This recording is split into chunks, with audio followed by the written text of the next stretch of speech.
Evening. I'd like to call to order the Wednesday, May 12th, 2021 regular governing board of the Pima Community College District.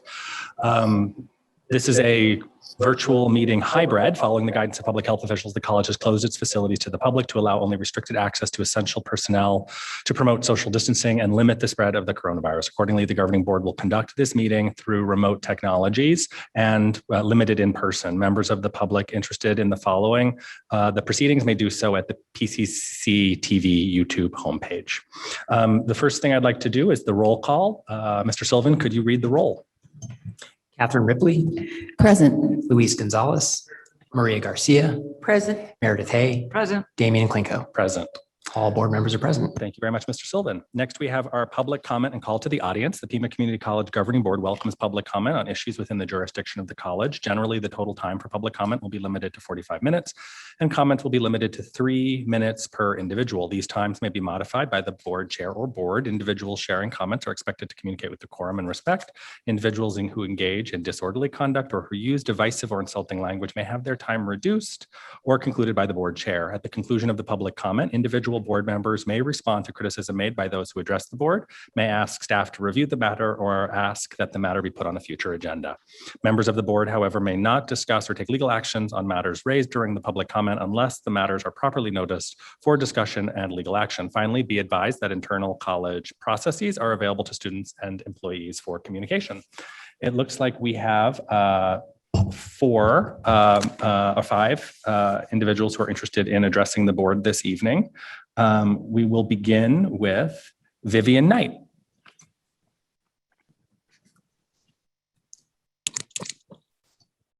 Look, Vivian, I believe you are live. Yes, good morning, good evening, everyone.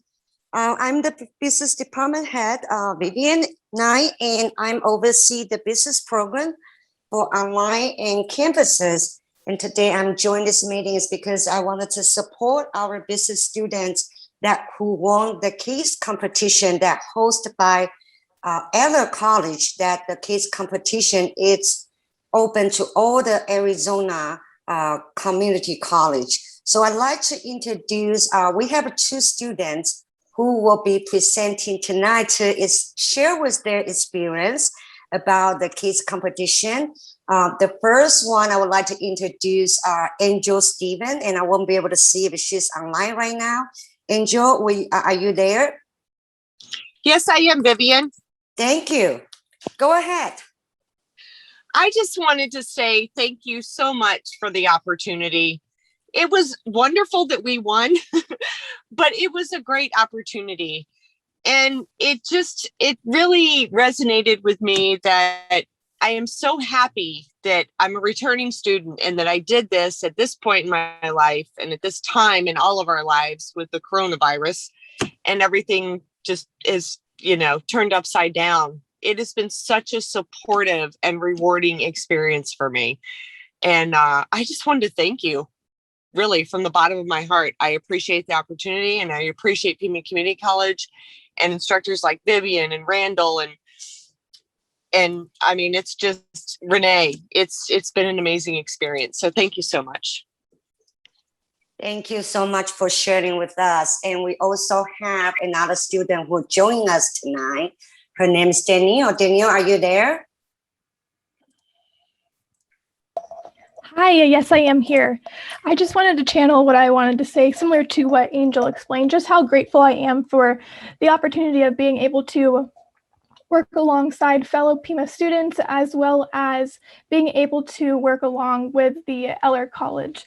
And I just wanted to say how great it was that Pima has been able to give me these opportunities from the various professors that I've had so far in my experience at Pima. It's just been a wonderful experience, and I look forward to the future because I know I will have the skills and everything prepared for when I go off to graduate. So thank you so much for the opportunity. Well, thank you for sharing with us. You both are doing a great job. This is just demonstrate your leadership, and that the case competition it wasn't an easy competition. It's very competitive, and all of you just demonstrate your knowledge in the business area and be able to come up with a solution for a real business case within 2 hours of the preparation. So that was amazing. And we are really, really happy to have our students be able to, participate with other college case competition. I also like to have our business club advisor, Jim Hall, and the next one will be Susie Hodson. She's the leading, winning team faculty advisor, leading the team. I would like to have them to just briefly talk about this experience as well. So Jan, would you please share with a few words with us?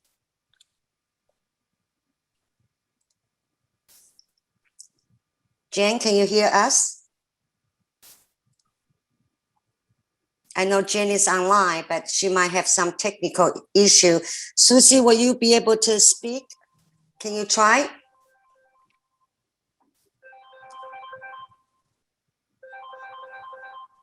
Can you hear me? Yes. Okay, great. Yeah, hi, I'm Susie Hartson, and I was fortunate enough to lead the team that won the case competition. And but honestly, all of the credit goes to the students that were on my team. I just happened to get lucky enough to get assigned as their sponsor. And I was they don't allow you to stay in the room. It was all virtual this year. They don't allow you to stay in the room while the students are working on their presentation. Even though I really wanted to kind of just watch and see the process. But I came back from our advisor meeting, and then they pretty much had it all well in hand. And I was just really, really impressed with the caliber of students that we have here at Pima Community College. And so well done, students, Danielle and Angel, and the two that were not here tonight, but good job.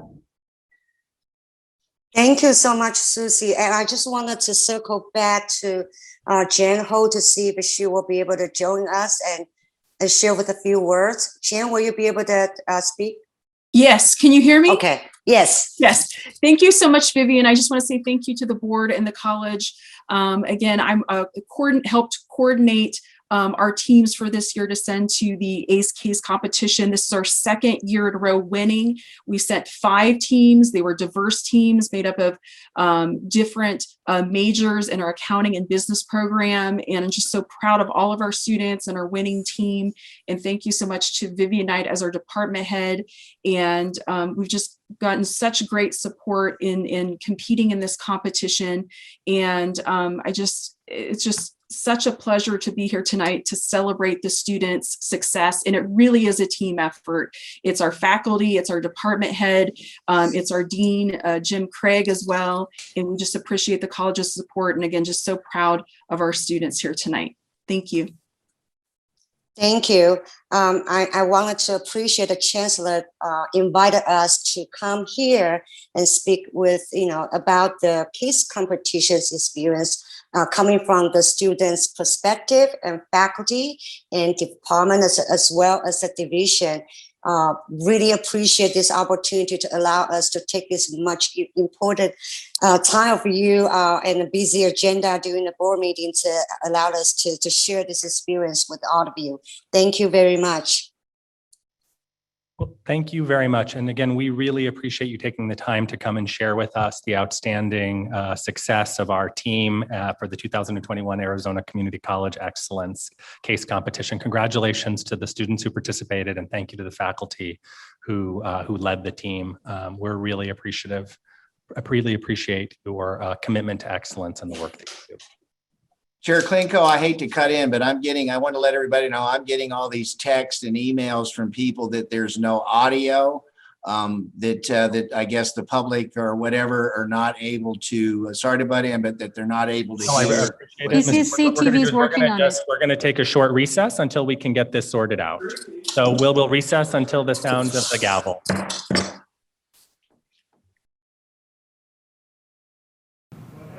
Okay, so we're going to call the meeting back to order. We hope that the technical difficulties will be resolved. The next item on our agenda is 4.1, the Governing Board Recognition and Awards. We have 20 minutes set aside for this item. Is it Dolores Duran-Certa, our provost, who will be presenting this item? Yes, I will be presenting. Thank you. Good evening, everyone. Chairperson Klinko, members of the board, Chancellor Lambert, colleagues and guests. It's my honor tonight to acknowledge students, community members, and also employees who have received an honor or some kind of recognition, an award, for example, or have contributed greatly to the college in some way. So it is my honor to read the names, and we first will start with the category of students.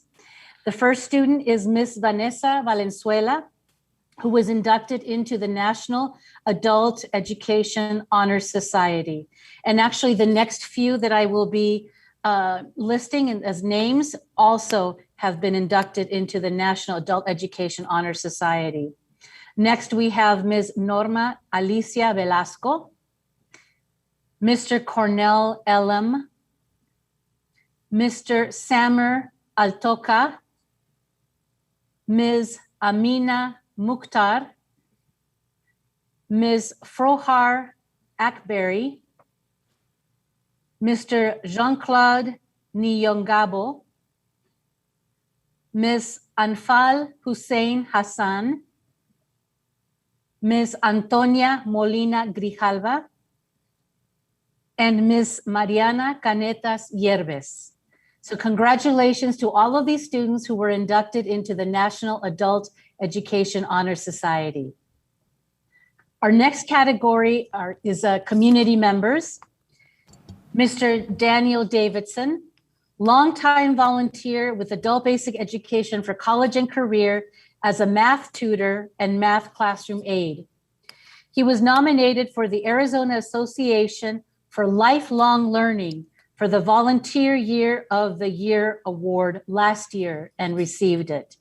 So we congratulate him too. Also, as a community member, we have Ms. Allison Hughes, who donated archival materials from the time of her employment at the college to the college library. And she's actually has joined us here. And so we're very grateful for her contribution, her service to the college. And our final category is our employees. And we have 4 employees that I will list their names and also the reason of their being recognized tonight. First, we will start with Mr. David Arellano, nominated and selected as a winner of the 40 Under 40 Awards presented by the Tucson Hispanic Chamber of Commerce. We also have Ms. Carmen Salvo, completed her Doctorate of Education in Educational Leadership from Northern Arizona University. Her dissertation title is An Examination of Attributes for Success to Explain Failures in Community College Elementary Algebra. And this was completed during the pandemic. Wow, that's impressive. We also have Ms. Stephanie Dennison, recognized by the Arizona Association of Lifelong Learning as the 2020 AALL Rookie of the Year. Wonderful. And then our final recognition is to Ms. Consuelo Carrillo, named the Outstanding Teacher of the Year by the Coalition for Adult Basic Education, COABI. So that completes the list of our students and community members and also employees who are going to be recognized tonight. We congratulate all of you. Thank you, thank you, thank you. And it's been a tough year, but look at what you have done to strive and to thrive. So thank you very much. With that, I'll pass it back to you, Chairperson Klinko. Thank you very much, Provost Duran-Certa. And congratulations to all of the individuals who received a recognition tonight. This board is incredibly proud of the work that you are doing. It enhances the richness of this institution and makes this district a better place to be part of. So thank you very much. And congratulations. Next, I'd like to just take a moment to recognize our outgoing student board representative, Sage Fukai McCullough. Sage, we wish you were here with us. It's been a very complex and strange year, but throughout it all, you have been attending our meetings and keeping us apprised of the issues facing students and the activities and important things going on across the college. We really appreciate your time and your commitment to this board. It really enhances our understanding and connection to the student body, particularly in this very difficult time. So we have an award to recognize you, and we'll be mailing this to you after the meeting this evening. So congratulations and thank you.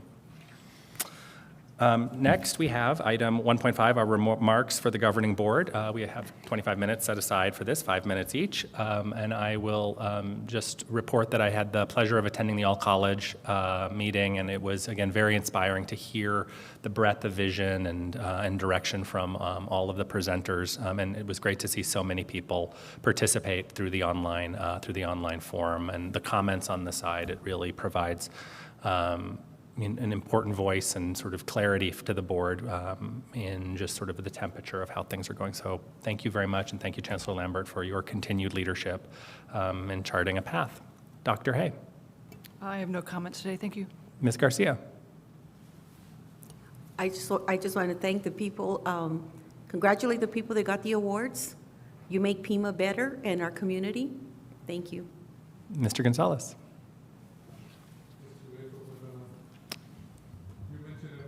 Oh, wait, I'm not sure that the audio is working. I think you just have to press the button.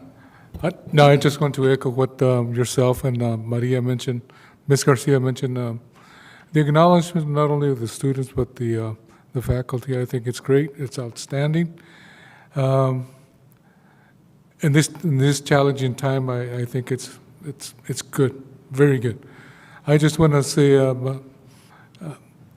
just a few words in reference to our audience, but also to the community as a whole, just to be safe out there. It is a challenging time, but I know we'll pass through it, and I think it's just a matter of time, and we'll be back to norm. And we predict we're going to be opening up our classrooms, and that's coming out around the corner very soon. Thank you. Ms. Ripley.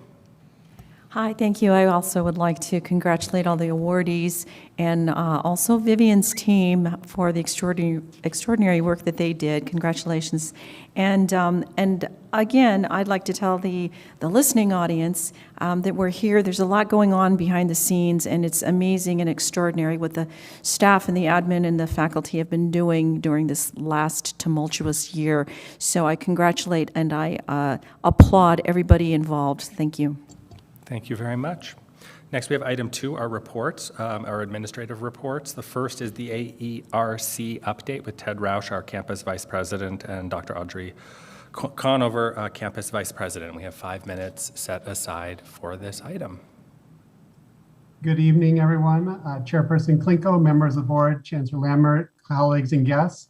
Unfortunately, Ted has retired, but we do need to acknowledge his many years of service, and we do appreciate that. I'll be presenting this evening with my co-chair, Michaela Hayes, one of our math faculty.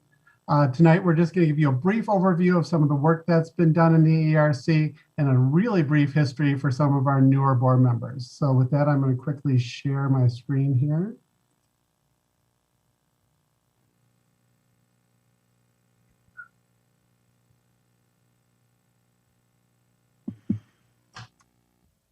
Hopefully everyone can see that all right. For our newer members, we just want to let people know that the new AERC, the Employee Representative Council, came out of the previous meeting confer process. That was a process that we'd had for many years that met once a year as a collaboration between employee representative groups and the college administrators. And we really were looking for more ongoing dialogue that we could address issues and concerns, as well as an opportunity really just to make policy work better for everyone at the college. And thus the AERC was formed. The AERC represents all employee classifications. So we have members from our full-time adjunct faculty, exempt, non-exempt, temporary administrators, and really gives a chance to bring everyone together to the table. One of the changes that we had recently that I know some of you are aware of is that to get in line with state law changes, we wanted to make sure that we are recognizing the role of employee representative groups, but also make sure that we are following the new law that has been put forward. So we currently have 1 seat reserved in each one of the employee classifications so that we ensure that ongoing dialogue between the employee representative groups and the college. That does not mean that the other positions within the different classifications might not be from the employee representative groups, but it just ensures that we maintain that connection. So our role within the college, we are really focused on looking at board policy, employee policy, and finding out what is going well and what we need to work on. These policies range dramatically, everything from discipline to supervision to holidays and anything else you can think of. We also serve an important function because sometimes employees believe something is policy related and they want to change in policy, but we can act as a liaison and get them connected to the appropriate person so that they have the opportunity to address their concerns that might not be policy based. And with that, I'll turn it over to Michaela to talk about what we've been working on. Thank you. So as Aubrey mentioned, I'm not Ted. I am co-chair of AERC starting this past January. And what we've done over the last, I'm sorry to interrupt. Taken almost 2 years. I'm sorry to interrupt, but could you just introduce yourself? Sorry, Michaela Hayes. I'm math faculty. I teach at Northwest Campus and online and virtually right now. Thank you very much. And I'm also PCCEA Vice President. So the past couple of years, we've undertaken a rewrite of the employee handbooks. We had the common policy of faculty policy, exempt staff, non-exempt staff, and adjunct policy books. They were all separate and they were all negotiated separately. And what the AERC started as our task when AERC started was to take all of those policies and create one employee policy. And that has been completed and is now on the college website under AERC. Our goals were to eliminate redundancies and contradictions and give a little bit more equity between the groups. And there was also an interest from administration to separate processes from policies. And so that has been done as much as possible. But there's also still an interest from all the employees as well as administration to make sure that we have policies that are specific enough to guarantee or give as much as you can of a guarantee of equity across this large district. One of the things we've worked on is since posting all of these handbook policies and going through the large process is we've been made aware by HR of some policies that needed some updating to reflect current practices or that they weren't working as written. So we've gone through the process with several policies with HR over supervisor expectations, discipline procedures, and some Title IX updates where language needed to be updated to reflect law. Then that's worked really well. Future projects. We are working on looking at a faculty leave adjustment to allow for leave payout, similar to what all other full-time employees at the college get. We're working with ESC and putting language together that will work, and that is going to the ELT. There's a group working on language for remote work for employees. We've been doing so much remote work with COVID that if that's going to continue in any way, there really needs to be some policy to say who gets to do that, how much, and put some parameters on that so that there's equity.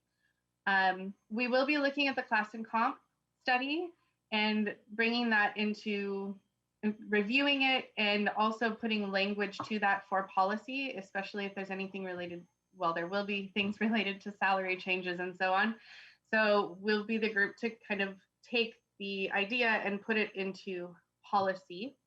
And there's also policies that are in transition. And what I mean by that is when we looked at the all of the handbooks and created this one single handbook for everybody, there are some policies that were considered more process that used to be housed in policy and then now are not. And so we are keeping an eye on those things and figuring out where they go and how employees can still maintain that voice within them. Some of them they're kind of housed under the departments that apply them. So the provost's office, ESC, HR, things like that. And one second, sorry. The class and comp review. We are going to be involved in the classification and compensation review in terms of putting things into language.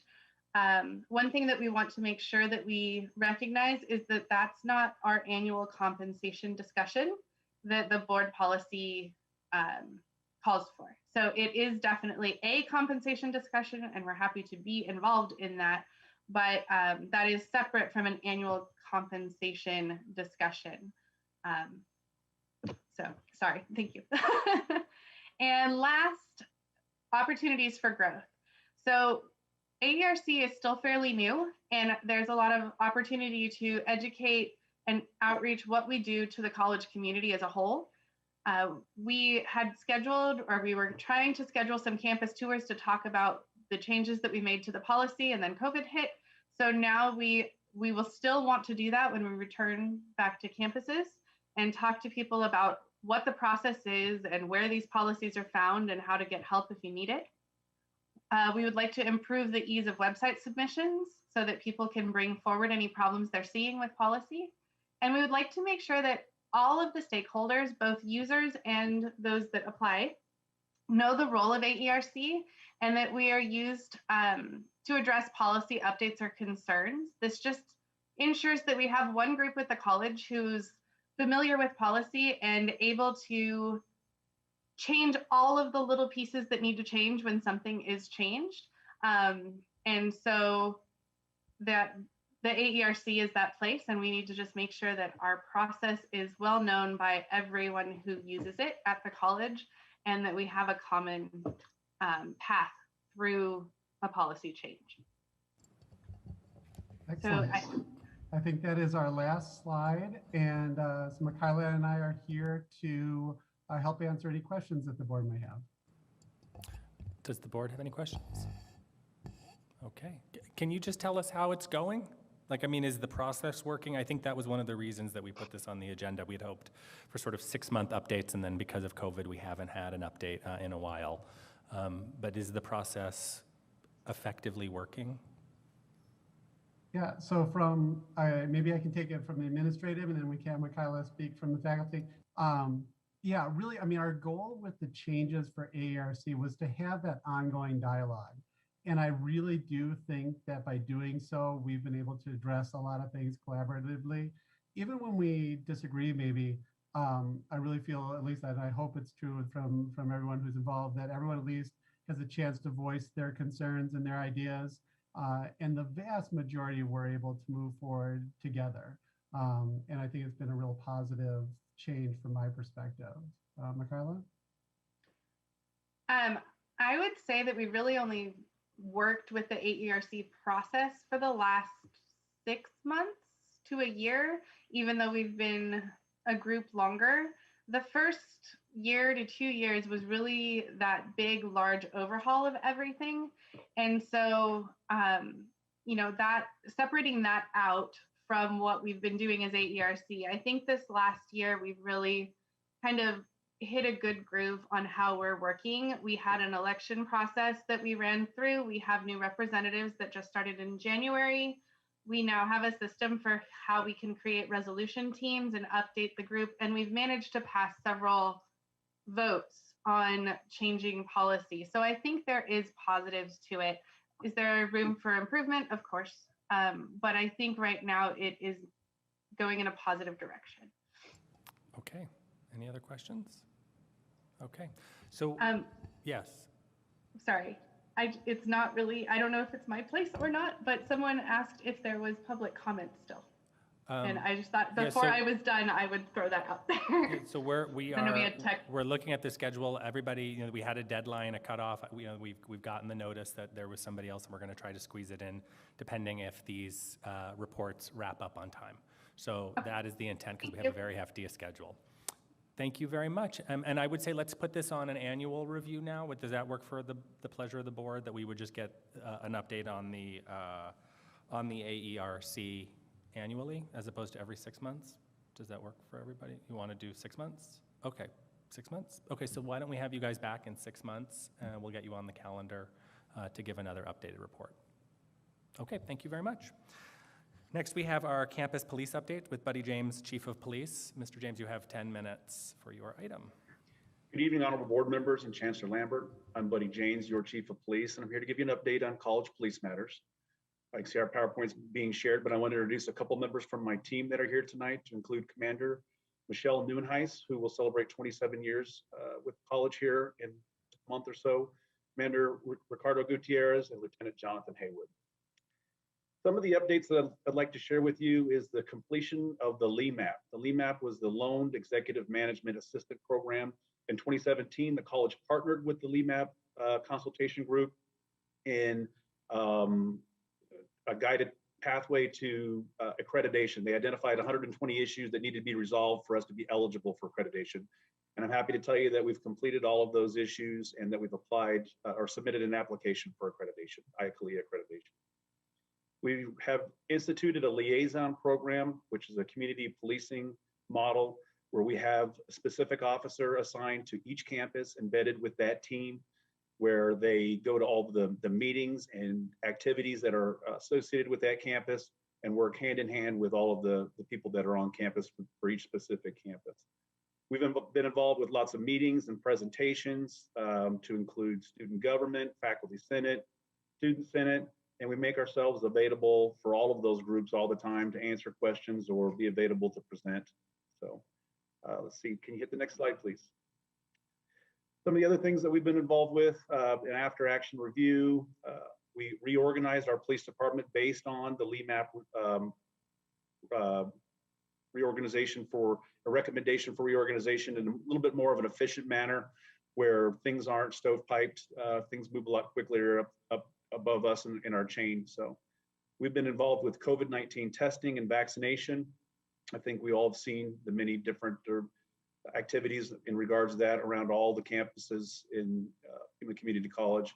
And we've been had some updates with our PCC alert and hyperspike system. The hyperspike system is the mass notification system that has a loudspeaker on every campus that gives directions in case of an emergency. So we've been heavily involved with some of that as well. Can you hit the next? There you go. One more. I think we might have missed one, but some of the other things we've been involved with is community engagement. We've been, you may have seen a Special Olympics video that college police was involved with, and Toys for Tots. Our police command staff engaged in diversity and equity inclusion programs offered by the college. And we've been heavily involved in the last year, specifically with access and assets tracking and control during the COVID-19 response and recovery. So as you can see, we've enjoyed many successes, and I'm happy to be here to report those to you tonight. But I'd be remiss to not give credit of those successes to Vice Chancellor Bill Ward for his outstanding leadership and support of the college police team with all of these different things we've been having our hands involved with, especially COVID-19 being the challenge that we've all been facing the last year. So thank you very much. That's our presentation. And if you have questions for any of our team, we're all here to answer any of those. Thank you very much. Chief James, is there any questions? Yes, Ms. Ripley. Thank you, Chief James, for that presentation. And just to really quick, I want to applaud what you've been doing, especially with the vaccination process. It's a real community effort. Thank you for that. And also, real quickly, maybe in like 30 seconds, how's the robot doing? The robot is doing very good. It's very popular. There are a lot of selfies are being taken with the robot. The company that we partnered with called Nightscope has the robot in a lot of different apartment complexes in Phoenix after we got the robot. And so it's doing great. And mentioned Dr. Dory has set up a little bit of a town hall for the downtown campus at some time in the future where we will be available to answer more questions and talk about the robot. But the robot's doing well, and so far has been a fan favorite with a lot of the students and faculty on campus. Thank you. Are there any other questions for the chief?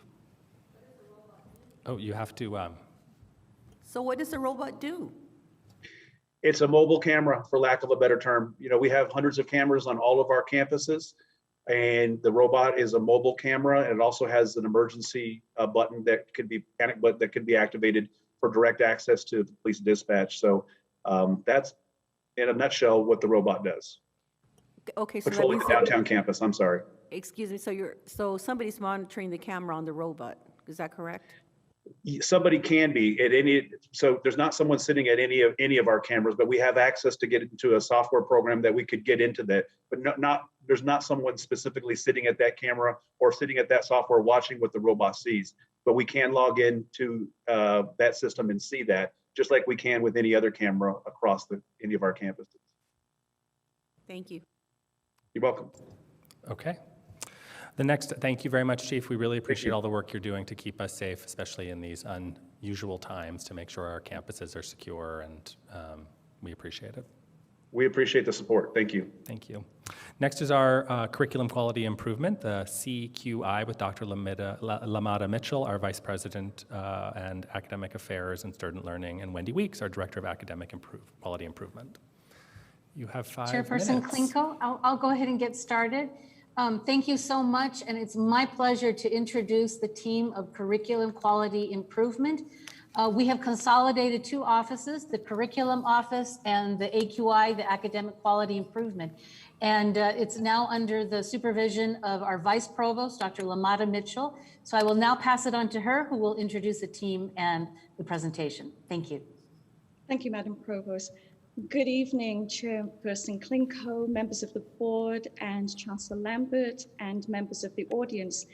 We have 3 members of the team with us this afternoon. We'd like to share with you some of the updates that we have been able to accomplish, and that is Jason Brown, Stacy Norton, and Stephen Abels. Unfortunately, Wendy Weeks, Vanessa Romero, and Jennifer Torres are unable to be with us tonight. So I'm going to turn it over to the team.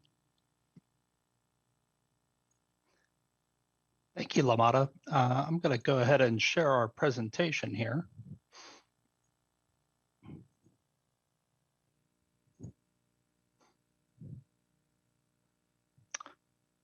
And so the theme of our presentation is look what's happened in 2 short months. And this is involving specifically the catalog. We've made very substantial changes to the way that we do business in terms of the catalog. And so we'd like to present a sampling of the upgrades that we've made to the catalog in the last 2 months. We started out with a foundation of gathering analytics data about the catalog to drive our enhancements. Within a few weeks of gathering the data, we realized that greater than 1 in 5 of our visitors were accessing the catalog through a mobile device.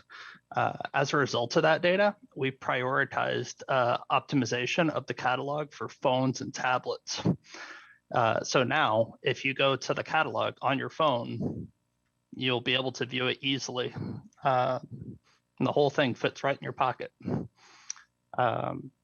Next, we noticed that some of the pages were being more visited than others. And further, we were able to track students to see what they were searching for. So using that, we put large buttons at the top of the catalog pages for everyone to easily navigate to exactly what they're looking for most often. And so that includes things like the catalog search, the programs at Pima, and the course descriptions. Lastly, since implementing the changes to the catalog, we have seen strong growth in the number of visitors to our catalog. In fact, this week, we're up nearly 20%. And with that, I'll go ahead and pass this on to Stacy Naughton, who can speak to the reach of our new catalog. All right, thank you, Stephen. Good evening, I'm Stacy Naughton from the CQI team. So where in the world is Pima's catalog? As Stephen mentioned, we're using Google Analytics to better enhance how the information in the catalog is displayed. And one way we have done this is by adding a Google Translate feature that allows users to access the catalog in over 100 languages. As displayed on the graph, through analytics, we can see that the catalog is being used all over the world. We have also used the data to create shortcuts to the most frequently used pages in the catalog. Those are now prominently displayed on the homepage, so students, staff, faculty, and the community can quickly find the information they're looking for. Even better, and one of my favorite new features of the catalog, is that with a click of a button, our students can now contact advisors and faculty based on the program of study they're interested in. With that, I'll turn it over to Jason Brown, who will take you through the other incredible new features of the catalog. Thanks, Stacy. So what you can see here is a basic department page. Each department in the college has a page of information. And this, I'm showing you this one because it's a legacy page. This isn't what our pages are going to look like. Stephen, if you can go to the next slide. This is an enhanced department page. And as you can see, it's too big to fit on one page, but it includes items like the department head and contact information, a direct link to that department head's email. The same for advisors, showing the student which advisor they need to contact if they're interested in accounting programs. Lists all the full-time faculty that teach in that, and then lists all the programs, a direct link to that program in the catalog. The stuff that you can't see below that is there's highlights of the program, there's quotes from students. Many of the pages are giving us pictures to put on. And so we have a departmental pictures. So archaeology is a great example of that, where they have a whole bunch of pictures of students doing field activities. So we wanted you to know that the enhancements to the catalog are not just on the surface and not just in the user interface at the beginning, but deep in the catalog, we're adding more and more information. And I think with that, we could field any questions you may have. Are there any questions from the board? Yes, Ms. Garcia? Once somebody clicks onto your program for information, how soon does somebody respond to somebody's request? Is it online automatically? Do you have a time frame? That would go straight to whomever they've clicked with it, whether it is the chair of the department or the dean or the program advisor. And we would like to have a response to the student within 48 hours. Some have done 24 hours response. That part of the response is out of our control, but we know that students have been so far pleased with the fast response that they have received when they've clicked on an email that takes them directly to a person and a name that they can follow up with. Thank you. Dr. Hay, did you have a question? No. Okay. Any other questions? Okay. Thank you very much. Great work. It's great to see a lot of these projects coming to fruition. Okay. Thank you. Thank you. Thank you. Next, we have our update on board member statements asserting evidence about the Comprehensive Integrated Energy Management Program, RFP. Mr. Sylvan, our General Counsel, you have 5 minutes. Thank you, Mr. Chair. So let me just set the context for this. So there was an April 19th study session, and one of the items on the study session was an update on the Comprehensive Integrated Energy Management Program. That's a program where, or a project rather, where the specific details are still under development. The point of it would be to do a significant update to college equipment and systems that manage our buildings, like the heating and cooling and the lighting systems, to achieve significant reductions in energy and the related utility costs, and also to create updated curriculum and a living lab environment where students who are taking certain construction and building trades and building management programs would have access to college-wide information and experience. So the reason for this update is at that study session, 2 board members made representations that they had received evidence indicating that a representative of the vendor who received the contract had written the RFP, which if true would represent a significant problem. So I followed up on that, and the point of this is to report back on to the board about that. So the specific information was requested. It hasn't been disclosed. And normally, if you need to figure out what happened based on, well, witness one said one thing and witness two said another. That can be difficult. In this case, though, we have the actual RFP document, which we can look at to see whether or not there might actually be evidence to support that allegation. So can we go to the next slide? And so what I wanted to do was just highlight some specific elements of the RFP. So what's projected on the screen here is, and I'm not going to go through the RFP, it's the whole thing, it's way too long, but what's up on the screen is the scope of work that the potential vendors for the project were asked to address. Those are assessing current systems and equipment, establishing and tracking sustainability related information, identifying and providing funding sources, implementing smart technology and data analytics, designing and implementing living labs, and promoting program awareness. Okay, so that's the scope of work, the description that they were asked to respond to. Next slide, please. In the responses, they were asked to provide the information that you see up on the screen, a description of their firm and who would be involved in the project, detailed evidence of their experience in similar projects, detailed evidence of their ability to develop a sustainable program, detailed evidence of experience implementing data analytics and business intelligence platforms, detailed evidence of experience partnering with academic organizations. Okay, next slide, please. And then what you see now is these are the selection criteria upon which the proposals were evaluated. Their market sector experience, project management and coordination approach, experience integrating systems into training programs and marketing, the evaluation of the project personnel, how they plan to staff the project, their cost proposal, and the references. So the point of this is if you look at all this information, there's nothing in there that's particular to any vendor or would give one vendor an advantage over another. In other words, the scope of the project, the information requested, and the selection criteria are all quite general and very common in the solicitations that we use and that other institutions use for comparable solicitations.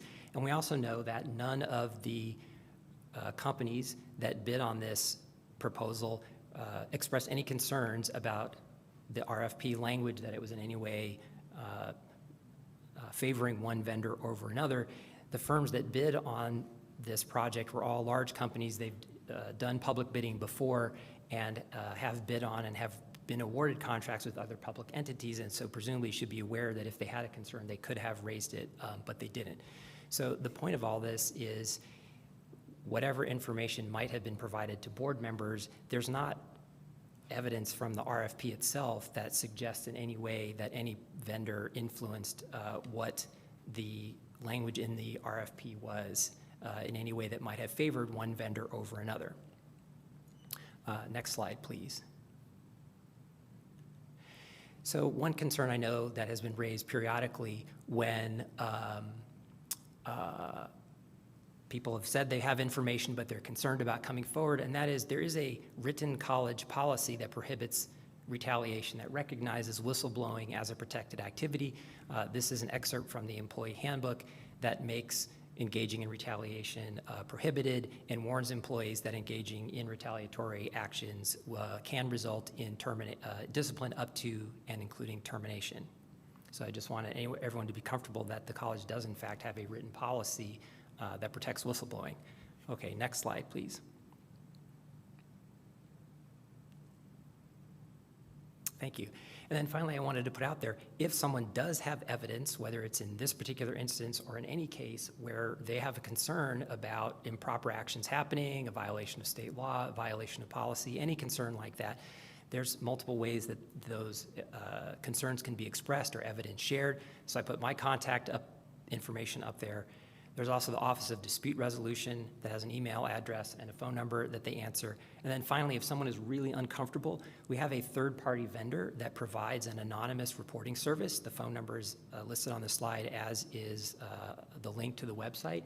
And the way that works is someone can make a complaint or report a problem either using that phone number or the website. That will generate a report to the college. It does not disclose who they are. It does not disclose their phone number, their address. We don't have any way to know who they are. So if someone is really concerned, there is a truly anonymous way for individuals to provide information. We can actually communicate with them through this website. We can message them through the website, so we can communicate with them, still protecting their anonymity. We don't know who it is, so we can collect evidence and do follow-up. So I just wanted to put that out there in case there is, like I said, in this case or any other case, we have multiple ways for individuals to report information, including anonymously. So hopefully that can at least resolve this particular question. Are there any questions or comments from the board? Ms. Garcia? I would like to read a statement, if you can allow me. Sure, go ahead, Ms. Garcia. First of all, Jeff, I just want you to know that I believe that the policies that are in place are great if people follow them, including myself. But the other thing, so I'm going to read this statement. I'm going to leave out some names for various reasons. Okay, so there are well-established procedures involved in drafting RFPs that deal with procurement of goods and services. You have stated that someone has stated they were solely responsible for drafting the energy management RFP. And I have to state this, as Vice Chancellor for Finance, it is my opinion that you do not possess the qualifications to have played any role in drafting the energy management RFP. Further, you failed to involve the subject experts in our facilities department. I have repeatedly asked for a detailed evaluation or assessment to assure that the total expenditures I am being asked to approve is the best value for our taxpayer dollars. To date, I have received none. If the information I have received none of the information I have requested, I should inform you that as a board member, I have the right, obligation, and fiduciary responsibility to consult with experts in the field in question. I will do this in order to independently verify that I am voting for something that will maximize the benefit to our taxpayers and eliminate the risk of loss or waste. I am responsible to my constituents, and I feel that in my best interest of my constituents, I must demand that I be provided with any and all information that I request before I am asked to spend tax dollars. You must understand that the board is responsible to approve expenditures in an open and transparent institution. I would not have to be telling you this, whether I am in the majority or not is not an issue and should not play no role in fulfilling a board member's request for information. As for the person entrusted with the preparation of budgets, I trust I will not have to remind you again that your responsibility to provide members with information so that we may make informed decisions. So based on this statement that I am making, I am saying that there's a lot to be desired, in my opinion. It is my opinion. And we have received information, and I can't state the name, but from a vendor stating that this person actually stated that this RFP was not written by the person questioned. So I understand that, but the best evidence, which is the RFP, does not support that allegation. So it may be that you received information which is not correct. And of course, we're fully prepared to answer your questions. We had a study session on this very topic and you didn't attend, which would have been an opportunity to ask questions. But be that as may, absolutely please provide your questions, submit your questions. We are more than happy to provide that information so the board, all board members can make a fully informed decision and feel comfortable that they have the information. Okay, but I have already requested that information on the assessment, and I have yet to receive it. And I asked a follow-up question to help clarify what you're looking for, and you didn't respond to that. So one of the problems we have here is we need to have a detailed conversation so we can understand exactly what it is that you're looking for so that we can provide that information. And so my suggestion is, so we clearly need to have some follow-up conversation, and as I think the board members already know, there certainly will be further board meetings where the subject of this project is on the agenda, and all board members will have an opportunity to receive additional information, ask whatever follow-up questions they feel appropriate. So again, the point of all of this is to make sure that you and all board members get the information that you need so you can feel comfortable you're making a fully informed decision. We all understand as staff that's absolutely our responsibility to assist you in carrying out your responsibilities. Thank you. Are there any other comments from any board members? Okay, so I just will close with a comment, and I have said it before, and I am sure we will continue to talk about this. The governing board bylaws, Article 12, provides a detailed responsibility for board members on how to handle complaints when they come forward. It is spelled out. This is the guiding document that is ratified by this board that provides the framework for how complaints should be handled. By not handling them in this way, this is set up to protect the college, to protect individual board members, to limit risk. I mean, that's really what this is about, is so that the institution isn't sued and that individual board members aren't sued, because in the past, people came with complaints to board members, and board members in at least one very well-documented case didn't take action in an appropriate way, and there were multiple lawsuits, and people resigned. It was a very detailed, I mean, it ultimately ended up the college, it was part of the reason the college ended up on academic probation from the accreditors, because the board isn't following its own policy. And by not following policy, we are also validating individuals who work for this institution to not follow the stated employment policies by not following this guideline. And it is undermining the ability of this institution to function well. It's undermining the ability of this board to function well, and it really has to stop.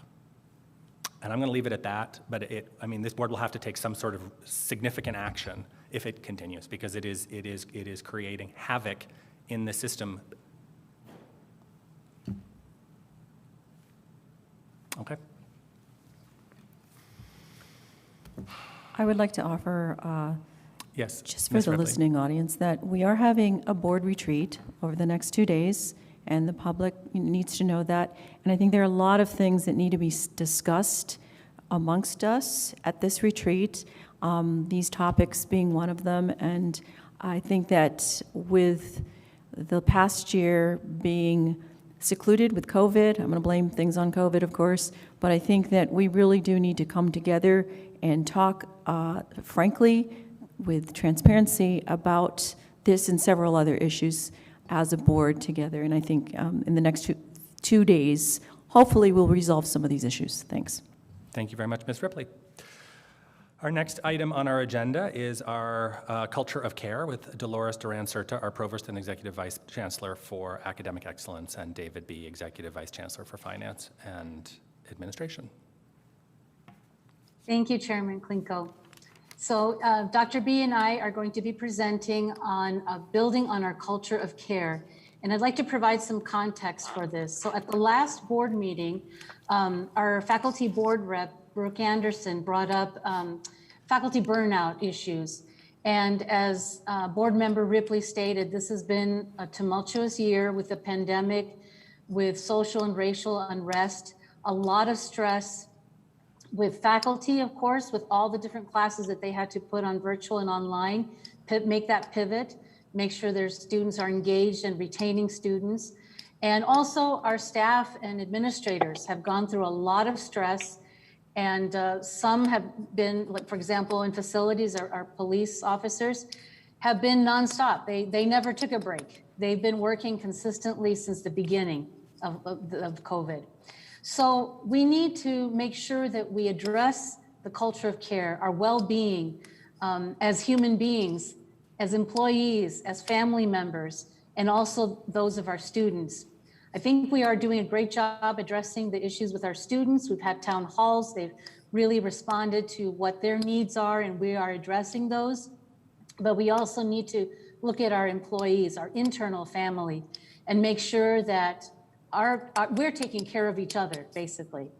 So with that, we got together with a group, and it was Dr. B, Denise Morrison from Employee Services, Dr. Lamada Mitchell, our Vice Provost, Hilda Ladner, our Diversity, Equity, Inclusion Officer, and Kate Schmidt, our Executive Director for Faculty Affairs and Development, and myself.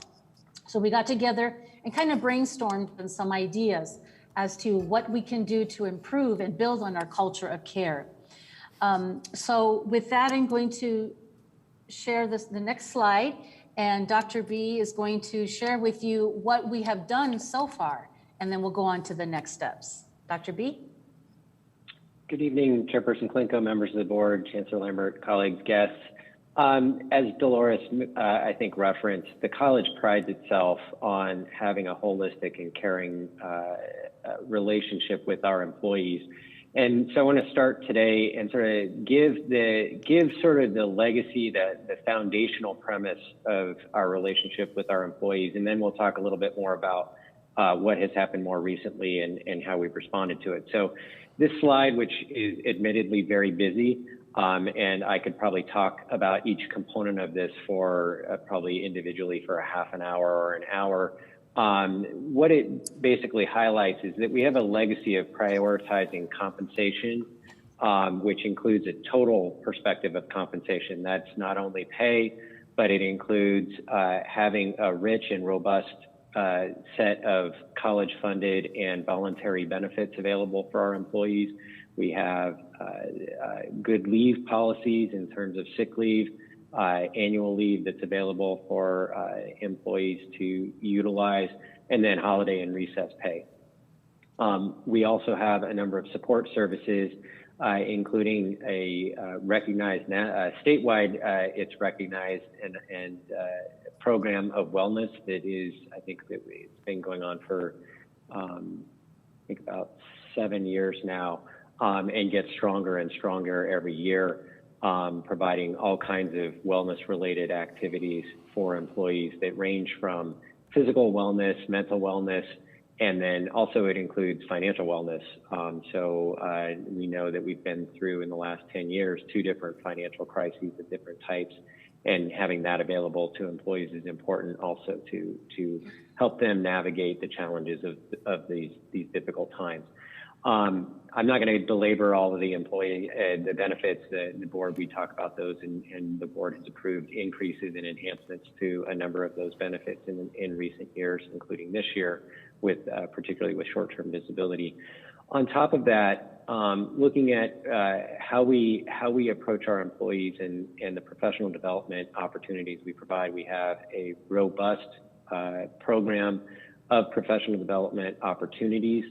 We have strong funding available, healthy funds available for employees to get external professional development opportunities. And then to ensure that we keep track and monitor how things are going with our employees, there are a number of metrics that we take a look at, things that would indicate in an unhealthy organization, things of concern. And these are things that we monitor to ensure that we don't have problems. Those include employee turnover, recruitment success. So sometimes when you have failed recruitments over and over again, it might be an indication that the compensation is off versus what the market rates, market wages are. And then we have to adjust that and take that into consideration. That's happened a number of times over the years. And then employee relations and dispute resolution. So trying to work out the most satisfactory and best solution possible when there are conflicts. So let's move to the next slide, Dolores. Thank you. So we went into a unique situation about a year ago that none of us have experienced in our lives. And we actually ramped up our response, trying to recognize the challenges that employees were experiencing and trying to maintain really good contact and connection with our employees. So that included providing a much more enhanced virtual offerings of our wellness activities. We scheduled a mammography ban so that people could come on site in a safe way to get that kind of care, because we knew that a number of providers weren't easy to get access to. And so trying to provide those kinds of opportunities for folks. We have used our employee assistance program, I think, in a really productive and progressive way, which is that we encourage employees who are individually having issues to get in touch with employee assistance. That is, then they refer employees to get counseling, whether, again, that can be financial counseling, that could be marital counseling, it could be just individual counseling. They get triage through that program to get the kind of support they need. And so we have individual programs, but we've also been really good as an employer that when there is a crisis that happens at the college, something that might be particularly stress-inducing, that we've created group sessions so that we've had our provider, Jorgensen Brooks, come on site and have group sessions for people to sort of debrief. That's when it was on site. And what we've been doing in the COVID situation is having virtual group sessions for people to talk about and be able to open up about some of the challenges they're experiencing, whether it's, dealing with trying to work while you have kids at home, things like that, all the things that people are experiencing that have been particular challenges. And you see the stats that in the last year, 344 of our employees have used EAP services during the year, which is a pretty significant proportion of our employees. We've also encouraged all supervisors to do routine touch base points. So they giving contact employees, we're working remotely, people can be distant, making sure that our supervisors are actually in regular contact with the employees and make sure that everybody's doing okay. And if they need help, how to get the help. And then some of the more practical things we've done is we've actually relaxed our leave policies. People weren't able to take leave. So a number of people were coming up against their leave max caps. So we actually extended what the caps were for a while. We also liberalized our leave buyout program so that people didn't lose the leave that they weren't able to use. And that also financially helped people because they were able to buy out and get a little additional money to help if they had particular challenges. So those are a number of the things that we did that were specific to the situation of the last year. And then now we'll go and I'll turn this back over to Dolores to talk a little bit about the brainstorming for how to deal with where we're at now. Thank you. So in addition to our group that met a few times to brainstorm, we reached out to the college internal community for inquiries about short-term ideas. For example, Dr. B asked staff council to submit any ideas, brainstorming ideas they had. I asked Faculty Senate. Also at Friday's virtual all college meeting, I asked all employees, please submit your ideas to either Dr. B or to myself. And over the weekend and through today even, I've been receiving some, and I'm sure Dr. B has too. So we're compiling a list of all the different wonderful suggestions that are coming our way. The most common ones that we've seen is compensation. Another common one is reducing class sizes. Another one is faculty load. Just a couple more examples. Physical therapy type of videos, like we've had the yoga videos, but more physical therapy type, making sure people are standing up and stretching. Also, another popular one was flexible remote work options.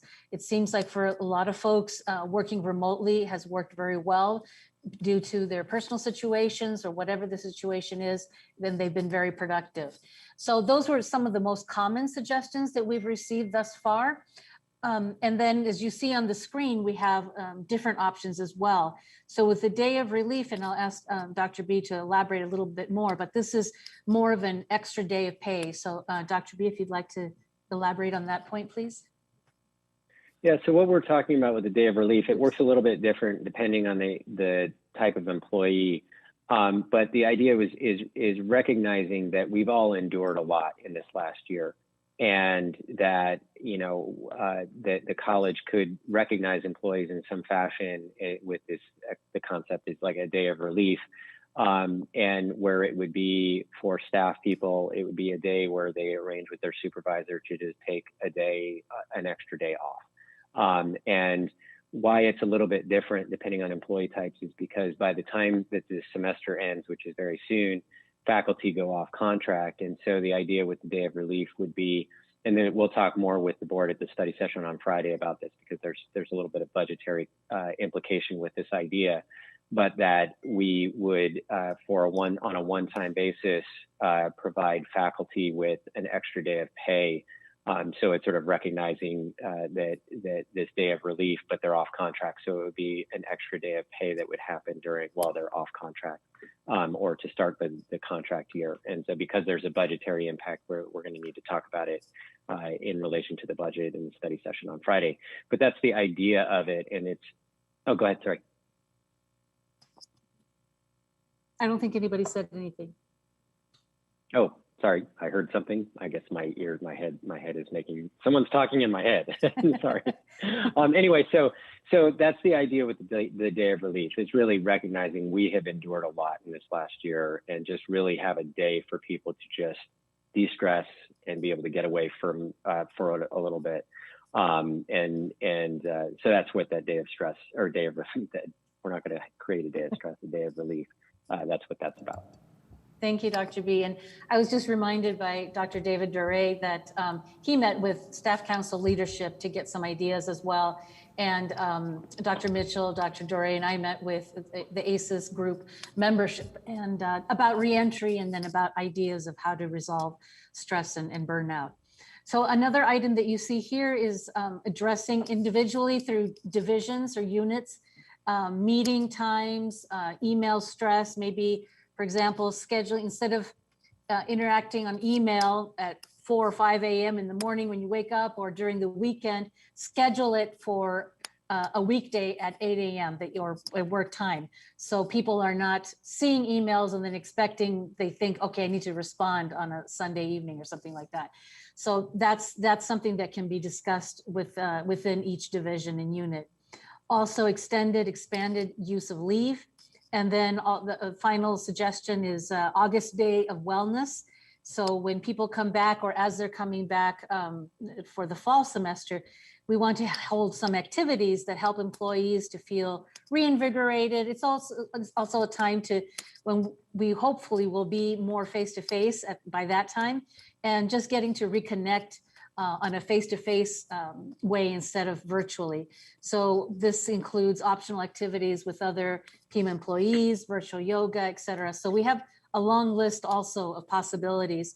So this is just a taste, an update for you, since it was requested from the last board meeting, and this is continuous conversation and dialogue.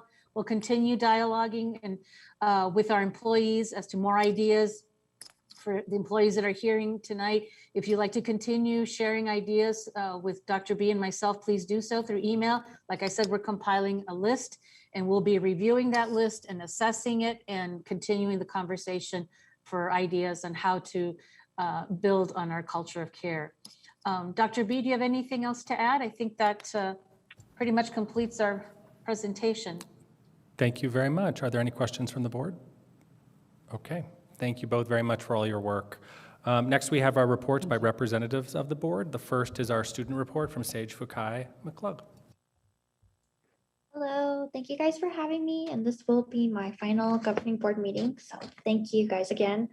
For virtual adult education, this month we are launching the virtual financial coaching office hours and the All About Government in Your Life, Learn How to Make Your Voice Heard series. ABECC's Student Engagement Program currently is collaborating with ABECC's Leadership and PCC Media Team, newest project, the Adult Education Inspirational Posters and Videos. These student stories will aid promoting awareness about adult education in our community and statewide. Thanks, Pima. For virtual student life, we have the Student Senate election results.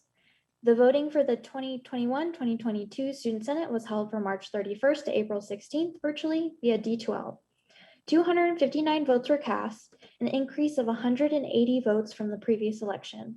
And the 2021-2022 Student Senate is Colin Bryant for Desert Vista, Miguel Barrera for Downtown, Carla Wilson for East Campus, Sage Hawkins for East Campus, Alyssa Saunders for Northwest Campus, Rachel Graniva for Northwest, Maximus Luevos for West Campus, Jacqueline Wirt for West Campus, and then Andrea Salazar Caltron for Pima Online, and Namatra Patel for Pima Online. And then there was also the annual Student Leadership Awards. The winners were announced May 3rd through the 7th. 2021 via social media and email. And then they also have online Connect U via D2L. 143 students completed in the 2020-2021 school year as of April 19th, 2021. And they also have Career Cafe on Thursday, May 6th from 1 to 3 p.m. via Zoom. And then for virtual student senate, the PASS of the 2020-2021 are wrapping up their terms for the year. The Student Senate has assisted in committees, virtual town halls, the JADE program, and created the Discord platform to promote online student engagement. The final project, Community Safety, has been recorded and will be available for future students as a resource. Thank you. Thank you very much. And we will be sending you your recognition in the mail. So again, thank you for all of your service to our board over the last year. Next, we have our adjunct faculty report with Sean Mendoza. Mr. Mendoza, you have 5 minutes. Chairman Klinko, Chancellor Lambert, members of the board, and honored guests. Earlier this year, the adjunct faculty, with support of the Provost Office, began to address some of the more pressing issues regarding our employee group. Led by Kate Schmidt of the Provost Office, a team consisting of adjunct faculty, college administration, and staff employed a design thinking process approach to tackle concerns of compensation, communication, and equity. I'm happy to report that the group is working to finalize our recommendation to the Provost in the coming days. I look forward to sharing these outcomes with you when we return in the fall. Speaking of the fall, I'd like to thank college administration, specifically Dr. Dolores Duran-Certa and Dr. Lamada Mitchell, for the expanding campus access questions and answers document shared with full and part-time faculty. This document addressed a number of concerns by adjunct faculty returning to the classroom in the fall. We appreciate the institution's efforts to keeping our students and college community safe during this unprecedented time. I hope that the college will continue to update and communicate this document as we begin to find our new sense of normalcy. Thank you for your efforts. Lastly, as we begin our summer activities, please continue to keep your thoughts on our global and local friends and family affected by violence, unrest, and this COVID pandemic. Thank you. This ends my report to the board. Thank you very much. Next, we have our staff report with Michael Lopez.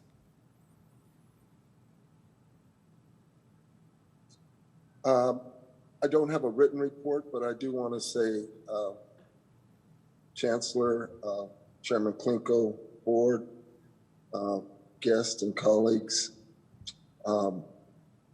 it's been quite a year and we've gone through so much, and really I want to commend the students for just being so strong and brave and getting through this the way they have, and definitely our administration and our faculty, adjunct faculty, our staff, our part-time staff, all our board members, everyone that is involved with Pima and the decision-making. It's just been quite a year, and I think Pima has grown and has come together in many ways, and we have some hope for a real promising 21-22 academic year. And thank you. Thank you very much, Mr. Lopez. Next, we have our faculty report with Brooke Anderson. Ms. Anderson, you have 5 minutes. Good evening, Chairman Klinko, board members, Chancellor, fellow employees and guests. Faculty Senate held its last meeting of the semester on May 7th. The Faculty Senate Systemic Justice Action Committee has continued to work on the Unteaching and Unlearning Summit, scheduled to take place September 7th through the 10th. This summit will be open to the entire college students, faculty, staff, and administration, with the goal of bringing people together to listen, share, collaborate, heal, feel, think, process, understand, and work to solve problems. All Pima Community College faculty and staff are invited to submit brief proposals for the summit using the form linked on my report. instigated by the current COVID-19 situation in India, members of the Faculty Senate Systemic Justice Committee have co-signed a letter attached to my report, authored by Dr. Josie Milliken, that acknowledges that suffering caused by the pandemic that is far from over, and that offers some ways to act during this difficult time. This letter was shared with Lisa Brodsky and sent out on the all faculty listserv. Discussions about faculty burnout are continuing, as noted by the provost and Dr. B this evening.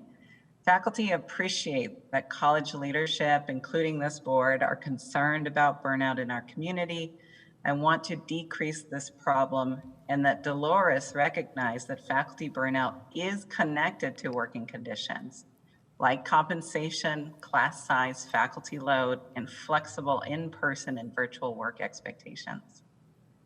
AP 1.01.03 is being collaboratively revised. A group of faculty, including Michaela Hayes, Matei Bogashak, Dr. Tal Sutton, and Dr. Josie Milliken, volunteered to participate. After 2 productive meetings in April, meaningful revisions have been made, and the group hopes to complete the revisions and post the AP by summer. Information about this summer's Teaching Strategies workshop was recently distributed to faculty.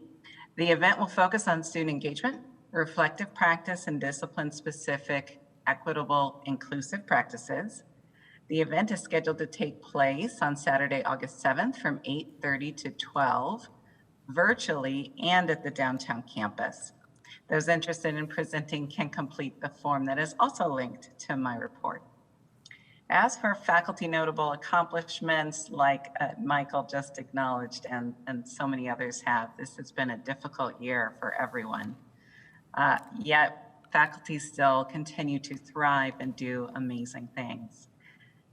Amanda McPherson, early childhood education faculty, myself, writing faculty, Dr. Diana Rep, anthropology faculty, and Tawana Wilson, math faculty, were all nominated for Diversity, Equity, and Inclusion Awards. And Dr. Diana Rep, anthropology faculty, is receiving the 2021 Diversity and Inclusion Education Award. She was nominated by Margie Youngo for prioritizing equity, diversity, and inclusion in her teaching and leadership work. Dr. Josie Milliken, writing faculty, will be delivering a presentation titled Rise Up, Rise Together, Bias and Microaggressions on June 3rd at the 2021 Arizona Women in Higher Education Conference. Julia Guseva, writing faculty, Anna Jimenez, math faculty, and Yvonne Sandoval, math faculty, have been selected to serve as associate instructional designers for the 2021-2022 academic year. And thanks to Dr. Josie Milliken's leadership, 12 faculty will be 2021 United Nations Sustainable Development Goals Open Pedagogy Fellows, which is a global award-winning fellowship that offers faculty the opportunity to learn how open pedagogy, interdisciplinary and cross-institutional connections and community engagement can be intertwined to transform teaching practices and students' learning experience.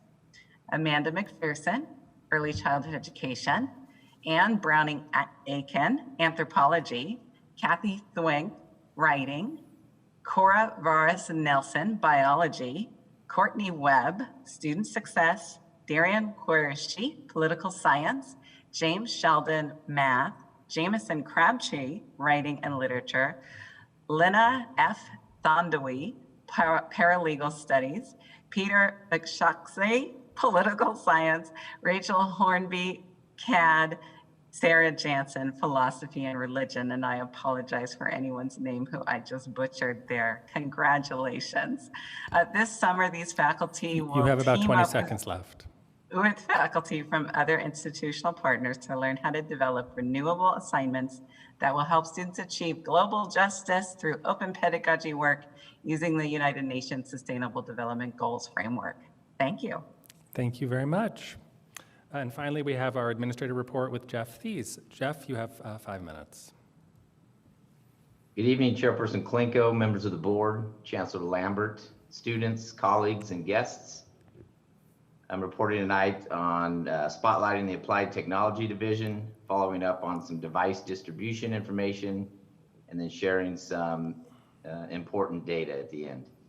In applied technology, the team would like to congratulate Ken Bice, welding department head, on his retirement. Ken, thank you for leading a great program in such a small space. We appreciate your 17 years of service to our students. Applied Technology was honored to host the 46th annual car show on April 24th. Thanks to the Tucson Street Rod Association for donating over $20,000 to Pima's applied technology programs. Be sure to watch the virtual ribbon cutting for the new Automotive Technology and Innovation Center at 10 a.m. on Tuesday, May 18th on PCC TV.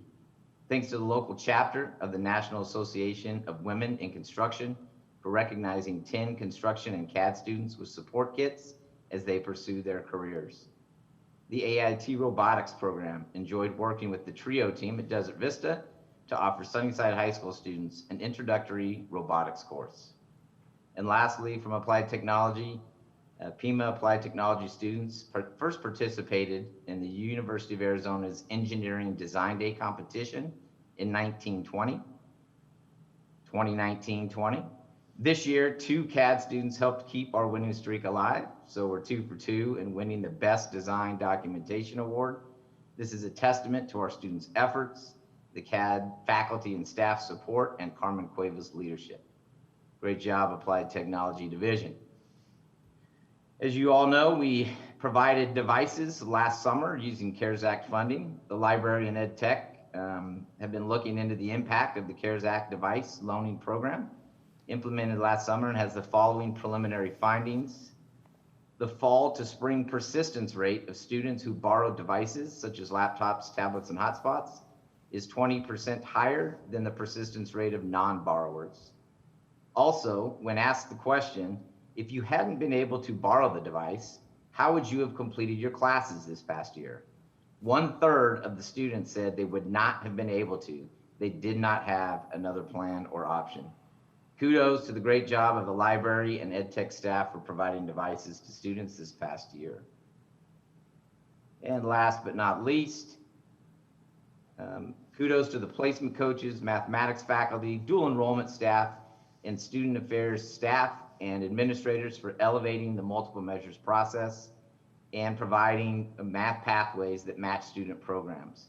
By providing access to an increasingly larger pool of students that have recently graduated from high school, the efforts are making a difference in this critical early milestone for degree completion. For example, in one cohort, 17 to 19-year-old Latinx students' access to and success in gateway math courses has more than doubled since 2015-16, helping to close the equity gap. And that ends my report. Thank you very much. Next, we have the Chancellor's report, but before I hand it over to the Chancellor, we did have an additional request to speak at the call to the audience, which came in late, and so this will be the last time that we entertain this, but we will allow it this time. Please get your requests in prior to the cutoff. Matej Borjak? Can we elevate him? Is he still on the call?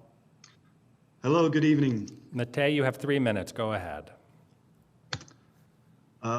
Thank you. I was under the impression I had sent the request on time.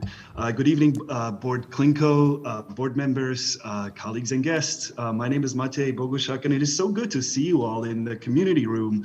I can't wait to be back on campus in the fall, and again, really proud to be a Pima employee. Tonight, I wanted to provide some additional context for the budget discussion on behalf of PCCA. I've emailed you a presentation and pasted a link in the chat so everybody can follow. First, please know how much the employees appreciate the attempts to finally do something tangible about our salaries, which have been stagnant due to a 7-year suspension of steps and currently running about 7% behind inflation, meaning we're earning less today in real terms. So thank you, board, for considering at least a temporary measure now that the budget picture has improved. And thank you, Dr. B, for your work and advocacy on this, not to mention your long-term, diligent financial stewardship and service to our college. I'd be remiss not to point out some deeply troubling trends over the last several years, though. You'll note that the expenditures on instruction are being kept mostly flat for next year, while institutional support, which is mostly administration, is up by 8%. That in itself would not raise too many eyebrows, I think. But if we examine this trend going back 2, 4, 8 years, expenditures on instruction have actually declined ever so slightly, while instructional support has shot up by 30 to 40%, depending on how you measure this. Looking strictly at salary expenditures for full-time faculty for a minute, they're down 24% since 2012. Understandable, right? Since we've been losing students and cutting the budget. Yet administrator salary expenses have only been reduced by 9%, almost 3 times less. Since 2014, when step progression was suspended, the chancellor's salary is up almost 15%, the average administrator salary up by 7%, and full-time faculty, 1%. Even among the administration, the benefits have accrued exclusively to top-level administrator, executive or deputy positions. Several people got 5-figure raises through steps and reclassifications, so $10,000, $30,000, $40,000, $50,000 raises for essentially the same job. The chancellor created 3 new executive administrative positions just this year. That's a 43% increase in E92. You have 20 seconds left. Yet not a single dean got a single step. Even the chancellor acknowledged we are not paying competitive salaries to some of our academic administrators, and our dean of allied health resigned to pursue another opportunity. There's so much more to this, but bottom line is that select favored individuals were prioritized for early, permanent, inconsistent raises, not based on policy, and before the conclusion of the class and comp study that everybody else has kept waiting for, at a time of great resource scarcity and low morale. I will not get to finish this with additional time. Would you give me a couple more minutes? I think we really have a very robust schedule, but we did receive your email, I'm sure all of the board members will look at it. And again, this is just the first step in our budget discussion this evening, so hopefully we'll continue to hear communications from you. All right, thank you so much for listening and for your service. Okay, next we have our Chancellor's report. Chancellor Lambert. Good evening, everybody. Hopefully you can hear me okay. First of all, I want to say thank you to all of the faculty, staff, students and administrators and the board for the incredible work we've done over the last year plus 2 months. I mean, who could have imagined that we would be in this situation that we found ourselves in? But we demonstrated our resilience and our ability to just stay focused on the mission and make sure that we deliver on the promise for our students and community. So I applaud each and every one of you for what you have done to make sure we get there for our students. Speaking of our students, don't forget graduation next week, May 19th, 7 p.m. Hopefully everyone will be able to tune in to, hopefully which will be our last virtual graduation, and then the following year we can go back to the Tucson Convention Center and have our normal face-to-face with our families and friends and our students. Instead of going into certain items, I thought I'd talk a little bit about the larger macro forces that are happening. We hear about climate, we hear about race, we hear about the health pandemic, but here's another concept for everybody, and that's called sansdemic. And what sansdemic is there's just not enough people. And so a study was just published by EMSI. That's a group that we depend on for a lot of our data. And what they're concluding is, going back as far as 1970, the low fertility rate at that time was 2.1. It has not improved since then. In other words, in our country, we are not replacing folks, and that's going to become a serious problem for our country. But it doesn't stop there. Our labor force participation rate has also been falling over that same period of time. In the United States, it is 61.7%. In the state of Arizona, it's about 59.7%. In Pima County, it's 58.2%. These trends, if they continue, will signal a serious shift in how every facet of our lives will be shaped. You know, we don't have to look too far to understand the seriousness of all of this. Go to Japan, where they have been experiencing this in a much more acute way. This is a problem that's going to affect the size of our institution. It's going to affect our tax collections. It's going to affect, you know, police, fire, all of those services are going to be impacted as we go forward. So the more we can do to try to support each and every individual out there and get them the kinds of skills they need is going to be ever more critical. We don't have folks to waste anymore. Every individual is talented, and we need to make sure we develop that talent so that they will be available to live out their hopes, dreams, aspirations, and goals. So just keep in mind that's our role, is to pay attention first and foremost to these macro forces, and that shape policy around that to make sure then we're operationalizing the large pieces and then ultimately tactically implementing them. And that's what we've been doing the last 8 years. And I hope that we can continue to stay focused on where that puck is going. So I'm going to leave it at that. I know it's a long night. We still have a number of other items, so I'll just conclude with saying thank you to Lisa Brodsky. Lisa's husband got a nice job in the Tampa Bay, Florida area, so she will be departing us. And the end of her last day will be the end of this month. So thank you, Lisa, for your service to Pima. Best of luck to you and your family in the Tampa Bay, Florida area. You'll be missed. Thank you, Chancellor Lambert, and good luck to Lisa Brodsky. Next, we have our information items. Mr. Sullivan, if you could read the information items, please. Thank you, Mr. Chair. The information items that were included with the materials for this evening's board meeting include the February 2021 financial statements, employment information, which has one new hire, several retirements and separations, faculty hiring, 2 individuals who've been hired as faculty in the aviation program, a list of individuals who have been certified to serve as adjunct faculty at Pima Community College, modifications to Administrative Procedure 3.26.01 on course materials. This administrative procedure was revised to address some comments and clarify standards regarding textbook selection that emerged during the process of developing a board policy on academic freedom.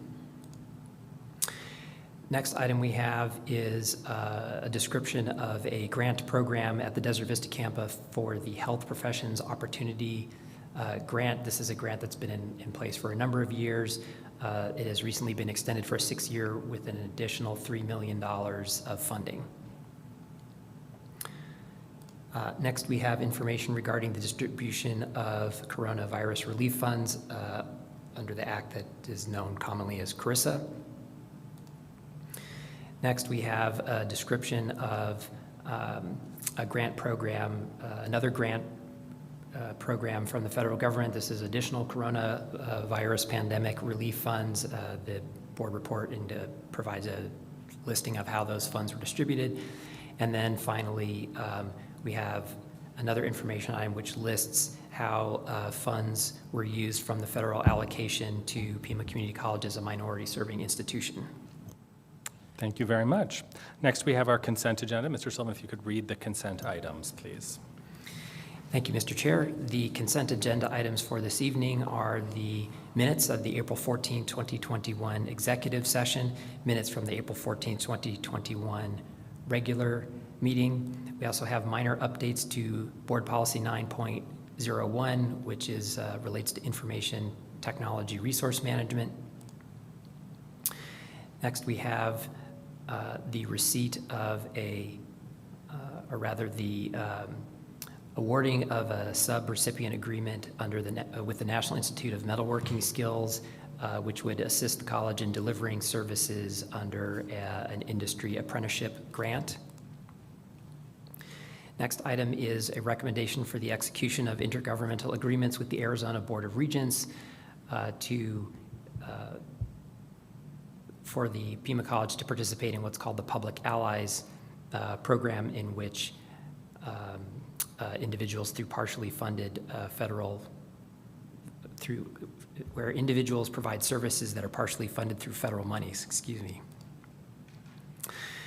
The next item is a execution of an intergovernmental agreement with the Pima County Sheriff's Department for the provision of educational services by the college, particularly adult basic education at the sheriff's detention facility, the county's detention facility. Next item is the recommendation for the execution of an educational services agreement with El Rio Community Health Center, wherein the college would provide educational services to employees of El Rio. The next item we have is recommendation for amendments to several dual enrollment agreements with a variety of schools to add additional sites and classes that include in the Amphitheater School District, the Pima JTED, Marana School District, Patagonia Union High School District, Sunnyside Unified School District, Vail Union School District, the Presidio Charter School, and also St. Augustine Catholic High School. The next item is approval of a renewal contract with Accruent. That is the software services firm that provides the famous software that facilities uses to manage its operations and requests for services. The agreement would extend from July 1st, 2021 to June 30, 2026 at a total cost not to exceed $994,260. Next, we have recommendation for execution of a contract with Swaim Associates for design services for a Center of Excellence for Public Safety and Security at the East Campus. Total cost for the agreement not to exceed $350,000. Next, we have a request for authorization to execute an agreement with the Arizona Communication Experts to upgrade fiber optic cabling around community college facilities. The costs for this agreement are not to exceed $727,652. Next, we have a request to reactivate a certificate for direct employment in the hotel and restaurant management area. Next, we have a request to inactivate a mechanical designer CNC programmer certificate for direct employment. Next, we have a request to inactivate a certificate for direct employment in fashion design. Next, we have a request for approval of the new mission fulfillment framework statement on purpose, vision, mission, and behaviors. The specifics of that are contained in the board report. Next, we have a request for delegation of authority to purchase information technology equipment for high-flex classrooms. Total purchases not to exceed $2,947,500. And finally, we have a request for authorization to execute an agreement or agreements to purchase network and data center equipment to enhance the information technology infrastructure at the college, particularly through the installation of uninterruptible power supplies. This is funded through some of the federal pandemic relief funds at a cost not to exceed $700,000. Do I have a motion to approve the consent agenda? Sure. Yes, of course. Okay, the program and activation for the mechanical design 4.13. Can you give me an explanation as to why that is happening? Why don't we pull the item and then we can discuss it separately, and then we can vote on it separately if that works. And it's item 4.13. 4.13. Okay, great. So we have a motion. Did we have a motion to approve the consent agenda? So moved. Is there a second? Second. Okay, and this is with the withdrawal of 4.13. Okay, all in favor? Is there any other discussion? Okay, all in favor of the motion signify by saying aye. Aye. Aye. Anyone opposed? Hearing none, the consent agenda passes unanimously with 14.3 considered separately. So we'll take 14.3. It's 4.13, just to clarify. 4.13. So let's take 4.13 separately. First, can we have a motion to approve the recommendation of passage of 4.13, and then we'll have a discussion about it, if that So works. moved. So moved. Is there a second? Second. Okay, discussion. Ms. Garcia. Gotta go. ahead. Excuse me? You just have to speak into the microphone, though. Okay, so I have a question as to why that's going to be removed. Has there been some studies done that the enrollment isn't there, or it's not required in industry anymore? Chancellor Lambert? So I'm going to ask our provost to come speak to this specifically. I just want you to be aware we do a program review process, and part of that program review process we look at different certificates, different degree programs, look at enrollment, look at all those different patterns to determine whether there's viability for whether it's a certificate or a degree. So I'll have Dolores speak to, or she may ask for someone else to speak directly to this particular one. Dolores? Yes, thank you, Chancellor Lambert. I will explain a little bit, and I will also refer it to our Vice Provost, Dr. Lamada Mitchell, for this particular inactivation. So as the Chancellor explained, we do a robust program review where the program itself is assessed. We work closely with the dean and the department heads and the faculty to assess the actual certificate or degree, and looking at various items such as enrollment, such as the labor market. And in many instances, there is a refreshing or a revamping of the curriculum process. And this may be one of those. And so I'm going to pass it to Dr. Mitchell, who may have more of a detailed explanation.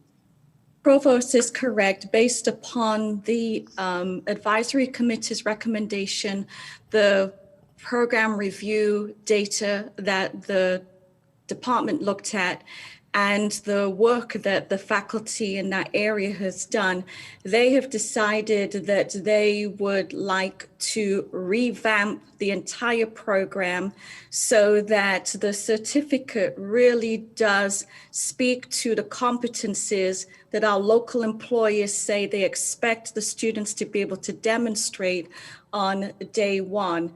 And I just saw a response from Stephen, and he said he can speak to the program review process if needed. But in a nutshell, that is why. Rather than tweak it, it really needs to be completely revamped so that it aligns with what industry says they need to see the students they hire from us be able to do. Thank you. Dr. Duran-Serta, in speaking with Greg as well, I think another issue is the low numbers and we trying to get it better aligned specifically with the machine tool program. That specific certificate doesn't align well with what we're doing in machine tool on the pathway. Thank you, Dr. Mitchell. Thank you, Dr. Dore. Stephen, did you want to say something? No, okay, we're good. Ms. Garcia? Thank you. I was just concerned because with advanced technology, it's kind of, it's one of the items that is needed. So if it's being revamped, I understand. Thank you. Okay, thank you for bringing it to our attention, and thank you for the clarification. So are there any other questions for the administration or staff? No? Okay. All in favor of the motion signify by saying aye. Aye. Aye. Anyone opposed? Okay, hearing none, the motion passes unanimously. Now on to the regular action items. The first is 5.1, our contract amendment with the Gordley Group. Mr. Sullivan, could you read the recommendation? So first, let me extend my apologies to Ms. Garcia and the other board members. I don't know what happened to the explanation. That was, at some point, there was an explanation contained in the 4.13 board item. I don't know what happened in the posting, but normally we do, as you saw in the other items, we do put information about activation and inactivation. So I don't know what happened. I'm sorry about causing any confusion with that. Okay. So first, I thought there was a request just to maybe do a quick refresher on kind of how the action item process works. So I'm happy to, let me do a quick overview of that and then see if you have any questions, or maybe if I didn't cover the part we're thinking about, then let me know and let's address that. So normally for action items, there's a recommendation read. A member of the board will make a motion to approve it and there'll be a second. Now, that doesn't have to happen. A member of the board could make a motion other than the recommendation. That would be okay too. But normally what we have is a motion and a second, and that opens up the discussion. At any point, could be right at the beginning of the discussion process or any point during the discussion process, any board member could make an amendment, right? I would like to amend the motion to add whatever or take something away. We follow somewhat of an informal process, and so typically what we do is when someone proposes an amendment, we often will ask the person who made the motion, would you consider that a friendly amendment, and agree that the motion should be amended that way. If they agree, we now have a new motion that includes that amendment. If they don't agree, then we need someone to second the amendment, and then the board would discuss and vote on the amendment. If the amendment passes, the motion as amended is now the motion on the floor for discussion and vote by the board, and there could be other amendments.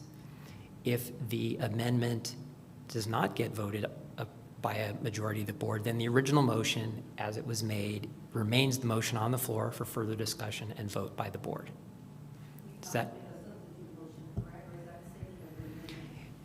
You could, I mean, a substitute motion essentially would be to strike out the whole thing and replace it with something else. So I mean, it's a form of amendment. Okay, are there any other questions? Okay, so Mr. Sullivan, could you read the recommendation for the contract amendment to the Gordley Group? Maybe I'll do a better job this time if I put on my reading glasses. The Chancellor recommends that the Governing Board authorize the Chancellor or designee to execute an amendment to the agreement with Gordley Group for the provision of marketing and advertising services. The amendment will increase the contract award amount for the remaining term of the 5-year contract from July 1st, 2021 through June 30, 2023. Total costs for this 2-year period are not expected to exceed $2 million, excluding any applicable tax, and total contract value for the full 5-year period is not expected to exceed $4.5 million. Do I have a motion to approve the recommendation? I move for approval. Is there a second? Second. Second. Okay, Chancellor Lambert, do you want to give us an overview? Yes, so we're really excited about all the great work that's been going on at the college, but as a result of that, it also increases expenses and the need to market those new efforts. And so I'd like Lisa to come on. This will be her last time addressing the board to talk a little more detail about those efforts and why this additional support would be needed to help us market them. Lisa? Certainly. Thank you very much, Chair Klinko, members of the board, Chancellor Lambert, colleagues and guests, and it is my honor and privilege to be able to give you this report. I heard a quote just recently. I was reminded of this quote from Rufus Glasper, who's president and CEO of the League for Innovation, and he said, community colleges think we are in the community, students will come to us. But he says, if community colleges hope to bring students back next fall, they need to come up with the funds to market themselves to students. Well, thank you, Governing Board, for embracing this philosophy, because it is a large part due to your advocacy for marketing that we're having this conversation today. So when we entered the request for proposal process 3 years ago for a local advertising agency, we based it on the annual budget we had at the time, which was between either $400,000 and $500,000. But it was shortly after that you began to recognize the need for additional funding for marketing. And thank you to that support, we've been able to do a lot. So we were able to roll out our new Keep Striving brand and really spread it across the community and make it well known. It's been widely accepted and widely supported. We were able to develop a very robust campaign for Pima Online, which the numbers are just off the charts successful for that campaign. We've been able to expand our advertising to Hispanic, African American, and other specific audiences. In particularly, we've been able to expand our Spanish language advertising, which this year will include not only radio, but outdoor and specialty advertising. We owe Gordley a lot of credit for this particular effort. And we've also been able to add a number of digital components to our typical enrollment campaign, such as advertising on the very popular social media platform, TikTok. On top of your advocacy and the support provided by the college, we've had some very successful grant applications done by the college, and I'm thinking in particular of a few Workforce has had recently. And those come with marketing dollars attached to them.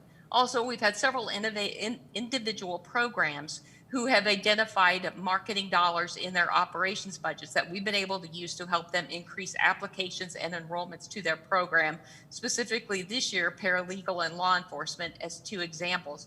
And then we've been working with adult ed in partnership, sometimes with their funding and in partnership with marketing dollars to help boost their programs. What all that work has done is bumped us up against the $2.5 million spending limit of the current contract. What we're asking for is just a little bit more capacity for the next 2 years. So we're asking to expand that contract by $2 million, or effectively $1 million a year for the next 2 years of the contract.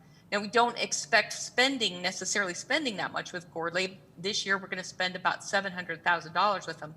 But it gives us the capacity, so as grant funding comes in or additional funding comes in, that we can manage this effectively without continuously coming to the board. Approving this tonight is going to let us continue all of the good work that I just mentioned uninterrupted. And I just want to say a quick thing about Gordley. Gordley has provided tremendous value to Pima Community College and our students. They've been with us for a while, so they know the college as well as we do. They certainly know our students, and they've really honed their act in helping us develop the right language, the right audiences, the right tools to reach them. And that's why we've been able to expand so much of what we've done. They also do some really wonderful finding value for us in, they do their own RFP process for the advertising tools that they use, so that we were getting the most we can for our advertising dollar.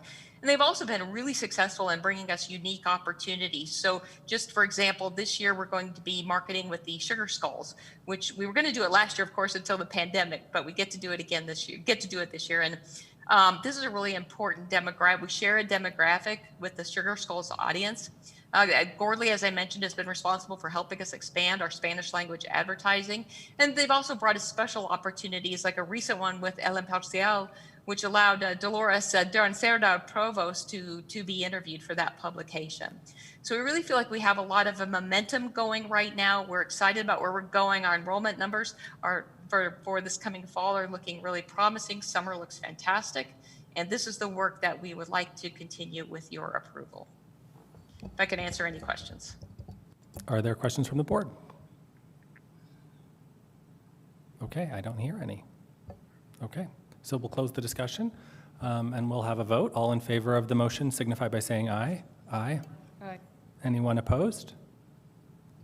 Ms. Garcia, did we hear from you? Oh, you abstained. Okay, so we have, and Mr. Gonzalez, but you voted yes. Okay, so it's a 4 to 1. Right, well, it's a 4 to 0 vote with 4 one to 0 abstention. vote with 1 abstention. Okay, thank you very much.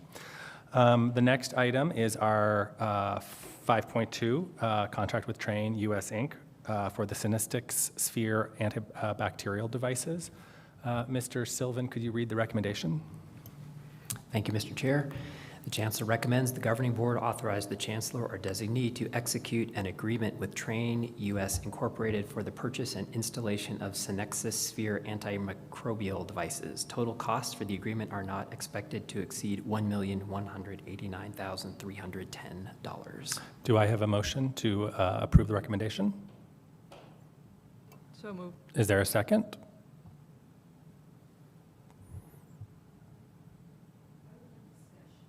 I would like discussion. What is the procedure, Jeff?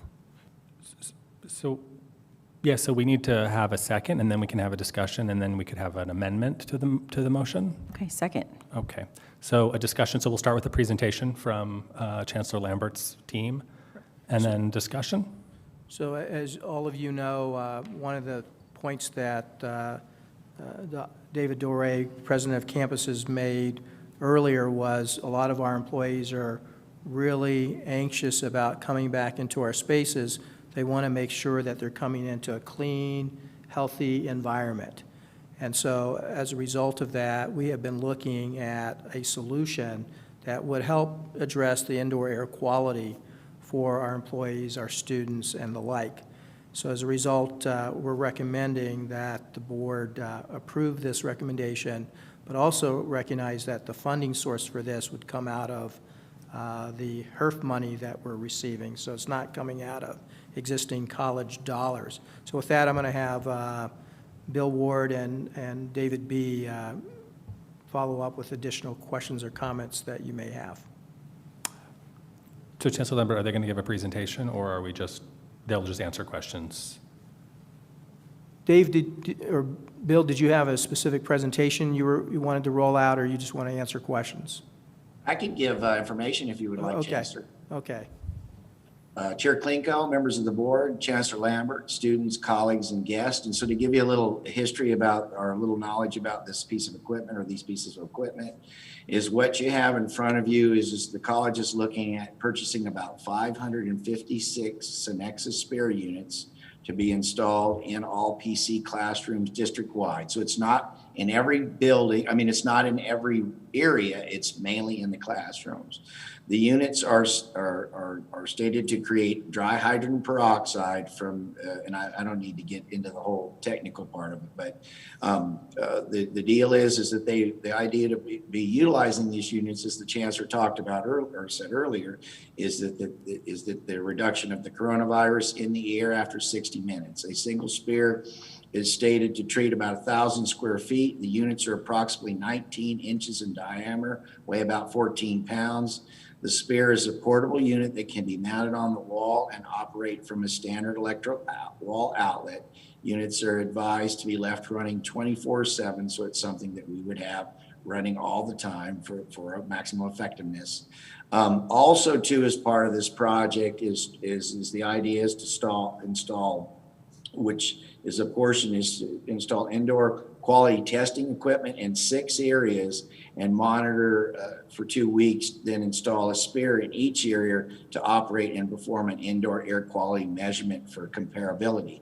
The idea is this is emerging technology, so part of the proposal would be for us to run a pilot and test these units. And so that's kind of a cool thing. The measurements will be temperature, humidity, chemicals, because it does use hydrogen peroxide, and Pima would not be one of the only institutions that are testing these out at the time.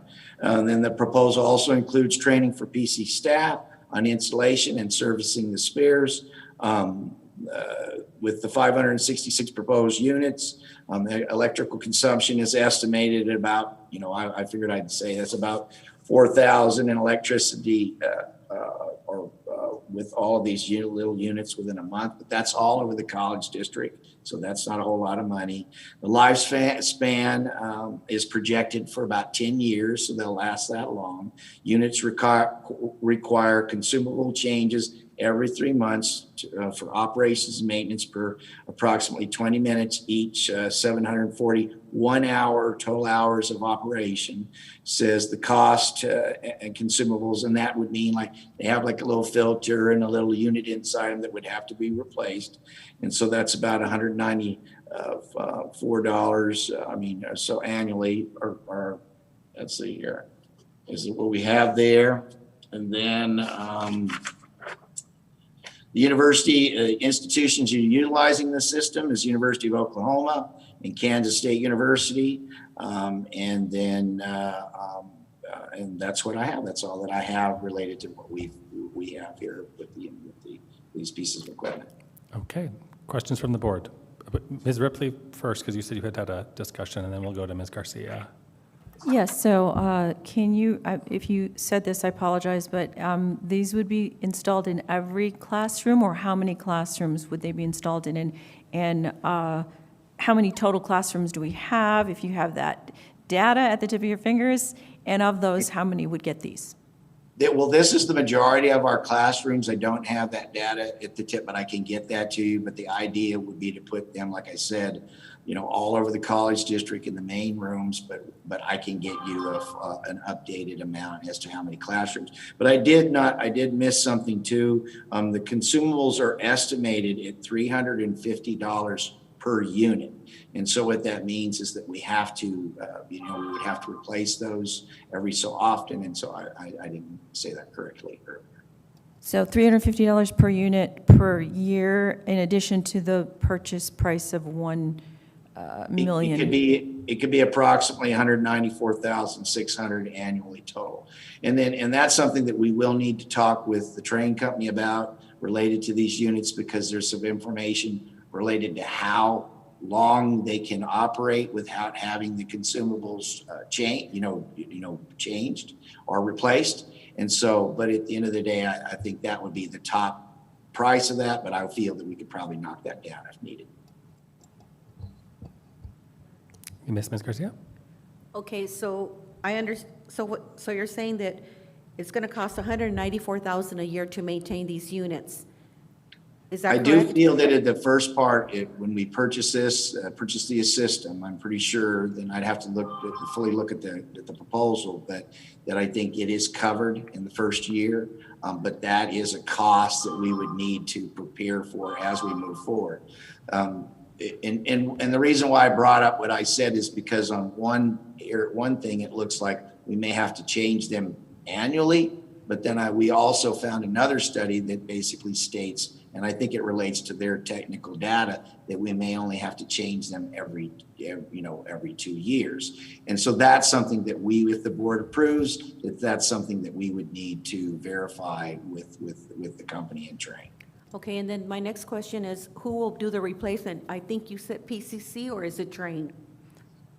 Well, they're little tiny units, and so I would be under the impression that we would be the ones that would be changing the little filters or the pieces of the components that would have to be replaced. But also, too, these units have a warranty on them, and so the way that I would look at it is that the first year or so would most likely they'd be a warranted product.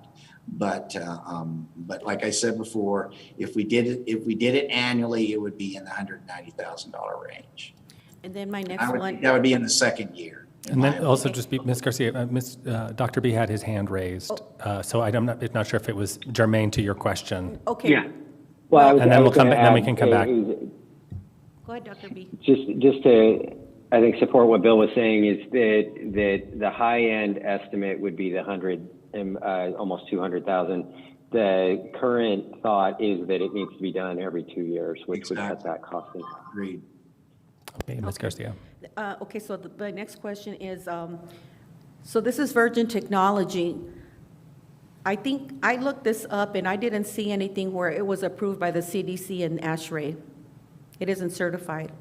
And then my next question is, why didn't we consider some other units, some that are? Well, I would say, this is emerging technology, but the inventor of this product has put it in a number of places, not just in universities. I think also, too, they've looked at putting it in some hospitals and other things. There's a number of articles and blogs and things that are related to the product. There's other technology out there, too. There's another product out there that's it's called a needlepoint bipolar ionization, and it's another emerging technology, and it's also gaining popularity. But remember, a lot of this stuff has come out since the COVID. Now, there are products that are out in industry that are approved by the CDC and ASHRAE and actually UL. What UL means is that they're certified by related to, they're not going to blow up because they plug in. And then the CDC, as we all know, relates to health. And so if it's going to clean or kill a bacteria or mold or something, that's what that approval would be for. And then also to ASHRAE relates to the air quality and things like that. And so there's really only one product out there right now, and that is the UV lighting. That has actually been in place for decades. And that's something that basically relates to installing these types of lights inside the air handling equipment itself. And and I would estimate that, that could be in the range, I would say the most expensive range when we look at our size of equipment that we have throughout the district. And this is just off the top of my head because I haven't estimated this. I'm just getting I've seen them before and have used them in other places, probably about $2,500 a unit. But that would not go in the classrooms. That would actually go in the air conditioning systems itself. But at the end of the day, this is new, emerging technology. A lot of cool things are coming out. I mean, this COVID situation has put a lot of things on the table, and this is something that was proposed to us, and we've taken a good hard look at it. And a lot of people, like right now, I will say that both ASHRAE and the CDC are monitoring it, but they're also monitoring other pieces of equipment that's out there too. Yes, Mr. Gonzalez. Could you speak into the microphone though? So currently it hasn't been certified, correct? There's really only one product that's been certified, and that has to do, like what I said, with the UV lighting, but it's a total different type of product. It's something that you would literally have to install in the unit, in the air handling unit, or like take your house. It would be something that if it was at your home, you would install it in your air handler, the thing that makes the, that flows, makes the airflow. And then basically what they are is they're UV lights, and they run all the time. I don't have the cost for off the top of my head of what they cost to maintain and things like that. It's just based on, you can order equipment with that already in it if you want to. But that's really the only system out there at this time that if you're concerned about those types of certifications, that right now is really like one of the only systems that are out there that's kind of standardized and used all over. But remember, these are portable units. They can be mounted, they can be moved, and then there's and which is very simple. And they're not that, like I said, they're not very big. I don't have a picture to show you what it looks like, but they are kind of cool looking. And through the facilities, have we done a complete assessment? If so, do we have a report? What we've done, Board Member Gonzalez, is we've actually gone in and taken a look at it and looked at all the studies. And like I said before, it's emerging technology. And so what's happening is that people are, actually looking at these things and using them and actually studying them. And so the what we see out there is a lot of people are saying some good things about it, but it is technology in a sense that is still being studied at this time. And so if you guys are, that's the thing, if you're looking for it to be certified right now, the only certification it has, but a number of other projects have it too, is just the UL rating, which is on any device that plugs into an outlet. And then Last question. Yes. So right now, in reference to this product, there's articles out there, but there's no actual researches being done at No, this there's point? research. Actually, that's kind of what the pilot would be, is if the college was to utilize this product, then we would actually be part of that research. And so there is actually research that's out there. But like I said, it's considered emerging technology. And so basically when I say that, ASHRAE and CDC are acknowledging it, just like they're doing a bunch of other things, but they're like watching it. They're waiting for the information to come in or the studies to come in, and then eventually they would give their stamps of approval on it. And Dr. Hay, yes. Yeah, so it seems to me, and we've heard from the faculty leadership and the administrators, that one of the key issues for our faculty and our students is doing everything possible to make sure the classrooms in this space that we have is safe and clean to return fully in the fall. And so I think it's incumbent upon us to do everything we possibly can to ensure, and using the latest technologies. This is brand new technology. It was literally, it was invented probably a few years ago, but only marketed since COVID. And there is no other technology like it out there. And the fact that it's portable, and you don't have to plug it into your air handler, you can move it from room to room, that's a big deal, in my opinion. And if we can make this statement as a board that we are totally behind wanting to make sure we're doing everything possible to keep our classrooms clean and keep our spaces clean, I think it's a worthwhile investment that the students hopefully will respond to and come back in full force in the fall. So I think it's a good investment. I like the idea that it's portable. There's a lot of studies published, scientific literature published on the effectiveness of these machines. Hospitals use them all the time in their emergency rooms and their surgery rooms. Bill mentioned Oklahoma bought 3,000 of these things. K-State did as well. Of course, it was invented in Kansas. That's why they bought them. But I think it's a good investment, and I think it gives a good message to our students and our faculty that we care about their health and we're doing everything possible to reassure that the rooms and the spaces are safe. I would like to, if I could, Board Member Hay, to piggyback onto what you just said. The other thing too is to think about it, like Board Member Hay said, is that the college could use remember, we went out, we did that cleaning. Nobody knew exactly how the cleaning was going to work or if it was going to be beneficial, but the college did it anyways. And then with this type of system, you could actually use these types of systems in partnership with the other system. And so it's a multi-pronged approach about, and I totally agree that if we want people to feel safe and comfortable, so things like this, I mean, at the end of the day, sometimes I'm not saying that they don't work or they're not great. It's just when perception a lot of times really makes feel better about coming to an institution. I mean, one thing I would say is we've changed our whole cycling with filtration. One of the things we do, we used to change our filters every 3 to 4 months. Now we don't do that anymore. It's every 1 to 2, depending on use, but no more than 2. And so the college is doing a lot of things, but any tool that we can get to help people feel more comfortable, and not just people coming here, but our staff too. So I just wanted to say that. Yeah, and Chair Klinko, if I may, again, as the president of the campus. Dr. Doré, before you, it looks like David B has had his hand up, and then Board Member Ripley is waiting to speak, and then let's hear from you, Dr. Doré. Mr. B. I just wanted to follow up on a Hayne question. The question was about how many units there were. So there were enough units to cover all of the classrooms and have some extra left over, including the learning centers. And some of the labs that are bigger might require more than 1 unit. So that's how it was sized up. So it really is focusing on the classrooms and really having a localized way to provide, really good sanitization on a local level in the classroom. Okay, thank you very much. Board Member Ripley, and then Dr. Doré, and then Ms. Garcia.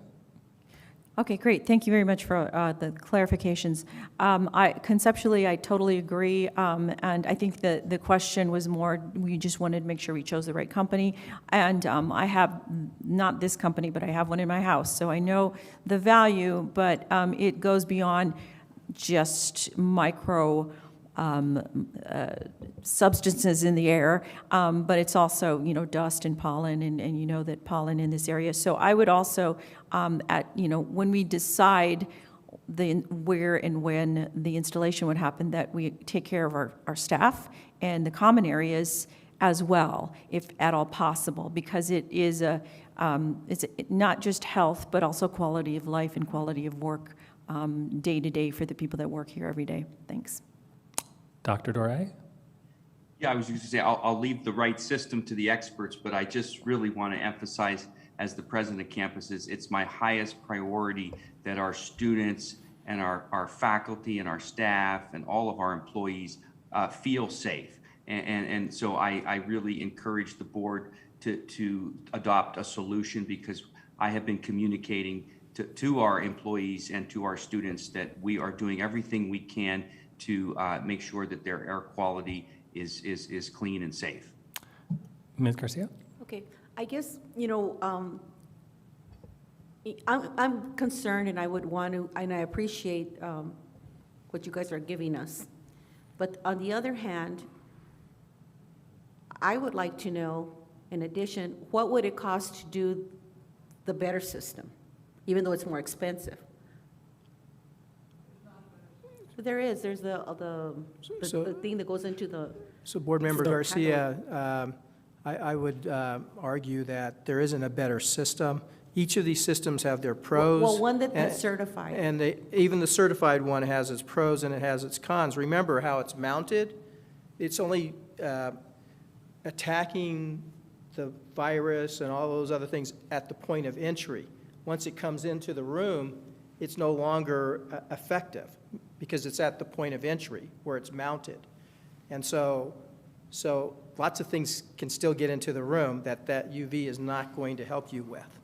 And so you have to keep that in mind. That's why there's not one single solution. And I think that's what Bill was saying, right? It's like you put a multi-layered approach, and UV may be one of the things we might want to do downstream, but this one is right in the room itself.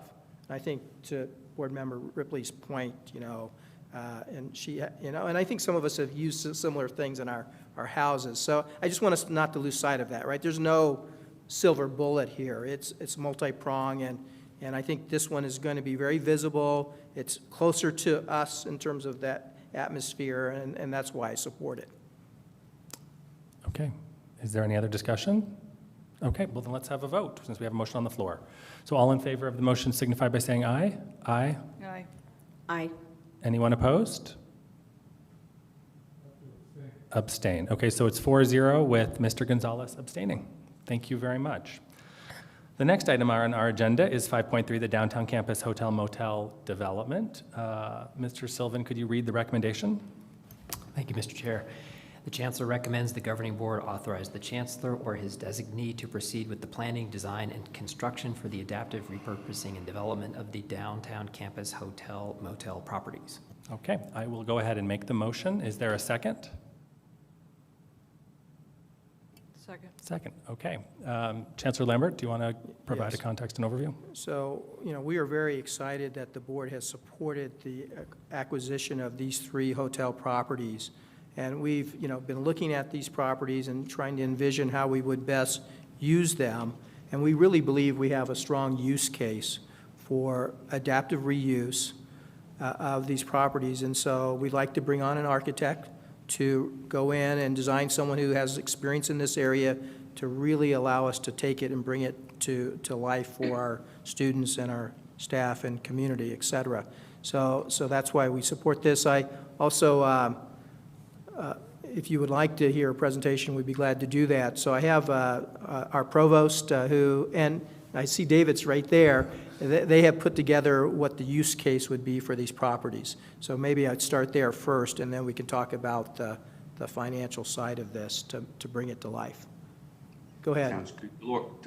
So we're going to give, I'm going to give a little context, especially for Board Member Ripley. I want to give you a little bit of history about the campus, and then Dolores will talk specifics about the hotel, and Bill will talk about the facilities. So Dolores, you want to go to the next slide? Next one, there you go. So Board Member Ripley and others, the other board members probably know this, but Tucson was one of 4 cities that participated in the Rose Center for Public Leadership and Land Use a few years back. And that focused on revitalization of that Oracle area. And that's 2.6-mile district north of downtown that encompasses not just the downtown campus, but 2 school districts. And what came out of that really was that we were the anchor institution in this area, and the city is very committed to urban redevelopment in a much more, I think, conscientious and much more sustainable approach. And so as a result of that, we have been very involved as partners in the Thrive in the 05 area. In fact, we've partnered with the City of Tucson Economic Development. We have a joint position with Pima Community College and the Economic Development area. We're very engaged in really revitalizing this area. And it's an exciting hub because as the downtown sector grows, the city anticipates tremendous growth up in this area, in this corridor as well. And so in summary, Thrive in the 05, it really works to align what we're doing with the downtown campus, making this a community hub for really transformational efforts, a gateway to Tucson's vibrant downtown. It's going to be the primary workforce development area of the city as well. And so, just an overview of downtown. About 120,000 people live within 3 miles of the downtown campus. And our downtown campus and our Desert Vista campus are located to serve our most diverse populations in the county. And downtown is also the campus best served by transit routes. And as part of the education and facilities master plan, the recommendation was to strengthen downtown as the key anchor for the delivery of student and academic support services. And so there's a number of projects that are now underway. We're doing the ribbon cutting Tuesday for the Automotive Technology Innovation Center. The Advanced Manufacturing Center is scheduled to be complete in 2022. Our adult basic education main offices and intake are housed at downtown. We currently have our Diversity, Equity, Inclusion Office and our Immigrant and Refugee Center are housed at the downtown campus. And then future plans are for our Workforce Development Division to be relocated to downtown campus, and that would include our Small Business Development Center and expansion of our entrepreneurial programs at the downtown campus, and also integrating IT coursework into all of our programs in response to Industry 4.0. And so, I think now I'm going to really pass it on to Dolores. These are kind of the big picture things that are going on. And now Dr. Duran-Cerda will talk about some of the specifics of what these properties would be used for. Thank you, Dr. Dure. Can everybody hear me? Yes? Yes, we can. Okay, excellent. Thank you. So what you see on the screen now is our recommended option, which is the renovation of the 3 properties, and that includes the Tucson Inn, the Copper Cactus Inn, and also the Frontier Hotel. So as Dr. Dure said, at the downtown campus, with the EMP, the Education Master Plan, Facilities Master Plan, we have, the recommendation is to have the Diversity, Equity, and Inclusion Center there and expanded, including the Immigrant Refugee Student Resource Center. The Teaching and Learning Center is recommended that it be moved to the downtown campus as well, and then expand social services such as food pantry, clothes closet, and wraparound services. So for these different options, I'd like to share with you the programming options that are in line with the downtown campus's community role as outlined in the Education and Facilities Master Plan. It's also in line with the campus role as outlined in both in the document, and also it's in line with the campus role as a community hub, as Dr. Dore mentioned, as demonstrated by the Thrive in the 05 partnership. So specifically, the Tucson Inn, we're hoping that the diner can be used and supported by the culinary and hospitality program, kind of with the 50s theme that goes along with the sign and the architecture there.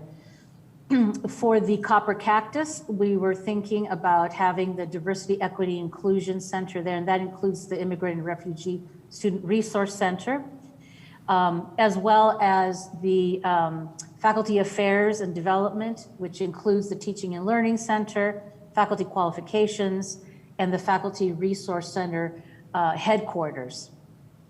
For the third property, the Frontier Motel, we are thinking of establishing the innovation hub for the arts. And because of the downtown campus that has the Applied Technology Center of Excellence, we were wanting to be creative and innovative of using that synergy with the liberal arts, having students work on capstones that combine both. We talked about welding and how you could make jewelry, you could make all kinds of creative things. So having those kinds of synergies that haven't really been thought of before and making students combine their talents and innovation. And then another potential possibility is PTech, having a center of excellence for early college. So those are the programming ideas that we've been focusing on and have talked to the deans and the respective executive directors over these particular programs. So maybe I should stop here for any questions before I pass it on to Vice Chancellor Bill Ward, who'll give the potential costs and renderings and timelines. Dr. Duran, can I mention one other thing I forgot to mention, and that is we're in conversations with the county about co-locating the Pima County One Stop at the downtown campus as well. And since you have the Tucson Inn sign, we recently received a grant from the city of Tucson to restore the Tucson Inn sign. So that will be back to its glory, hopefully here within the next year. Dr. Hay. I think this is very exciting, and it for multiple reasons, Dolores and David. I think you've done a great job. I'm curious, though, is there an opportunity for leasing retail space to vendors who want to sell, whether it's something to eat or books or whatever? Is that an opportunity as well? Well, with the diner, I mean, that would be open to the public, especially with the new buildings that have been constructed, the Center of Excellence and the business and industry and all of that hub. I think that would be a great potential. With the Dean of Arts, when we talked about the innovation hub, he also mentioned a marketplace for faculty and students to sell their artwork.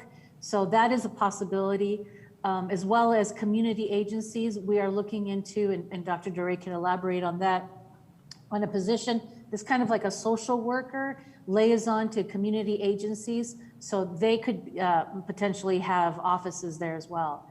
Dr. Duray, I don't know if you'd like to board member, elaborate. hey, and I'd be happy to share this with the board. The City of Tucson Economic Development Office has a number of renderings in terms of Drockman, and I think particularly Drockman, there is tremendous commercial potential for Drockman, and so I think absolutely, I think having some leasing would certainly be on the table. Thank you. Ms. Garcia. Okay, first of all, I'd like to just state that in my view, we're an educational institution. We're not supposed to be into redevelopment. And I also, Provost, I understand, that some of the things that you're trying to co-locate in this area are already in existence in other buildings. Right now, the college capacity is underutilized. So I had prepared my little statement earlier, so I just want to read this. I was elected to the board to represent this community and my district. My constituents expect me to represent them and use my best judgment when making important decisions, like spending their tax dollars on renovation of these properties. Because this is a large expenditure of public funds, I feel obligated to examine all the facts involved.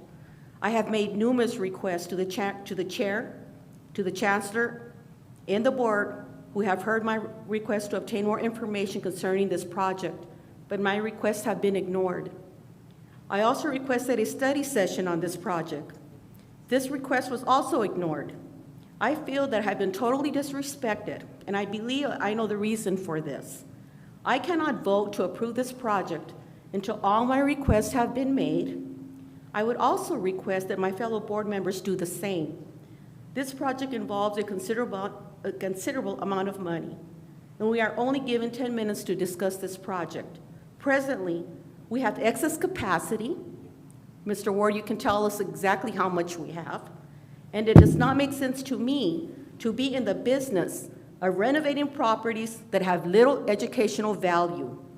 I do support historical preservation as an important for our community. But the college should not be using our revenues to fund these projects. For this reason, I will not approve this project.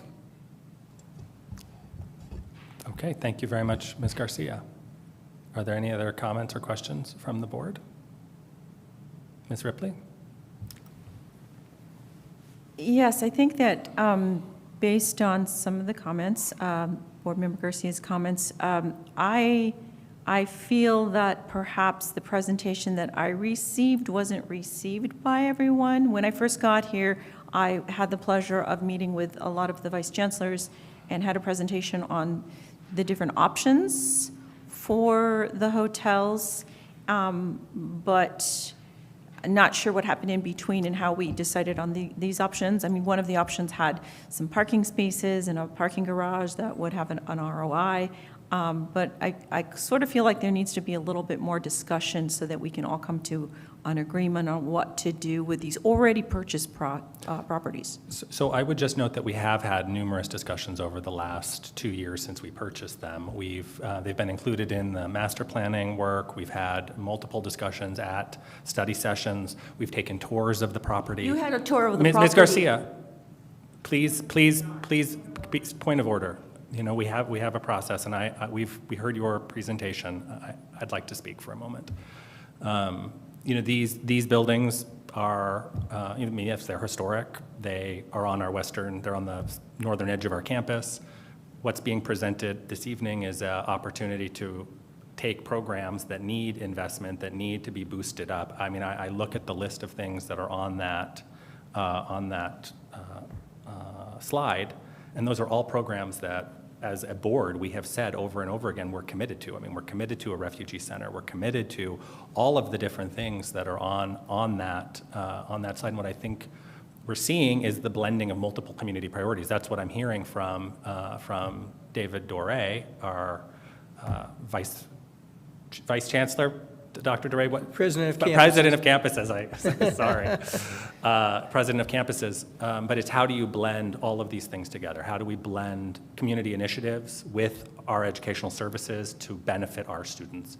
And I think this is a really thoughtful plan that does those things, and we have had multiple conversations and multiple discussions and multiple presentations over the last 1.5 to 2 years in a host of different ways.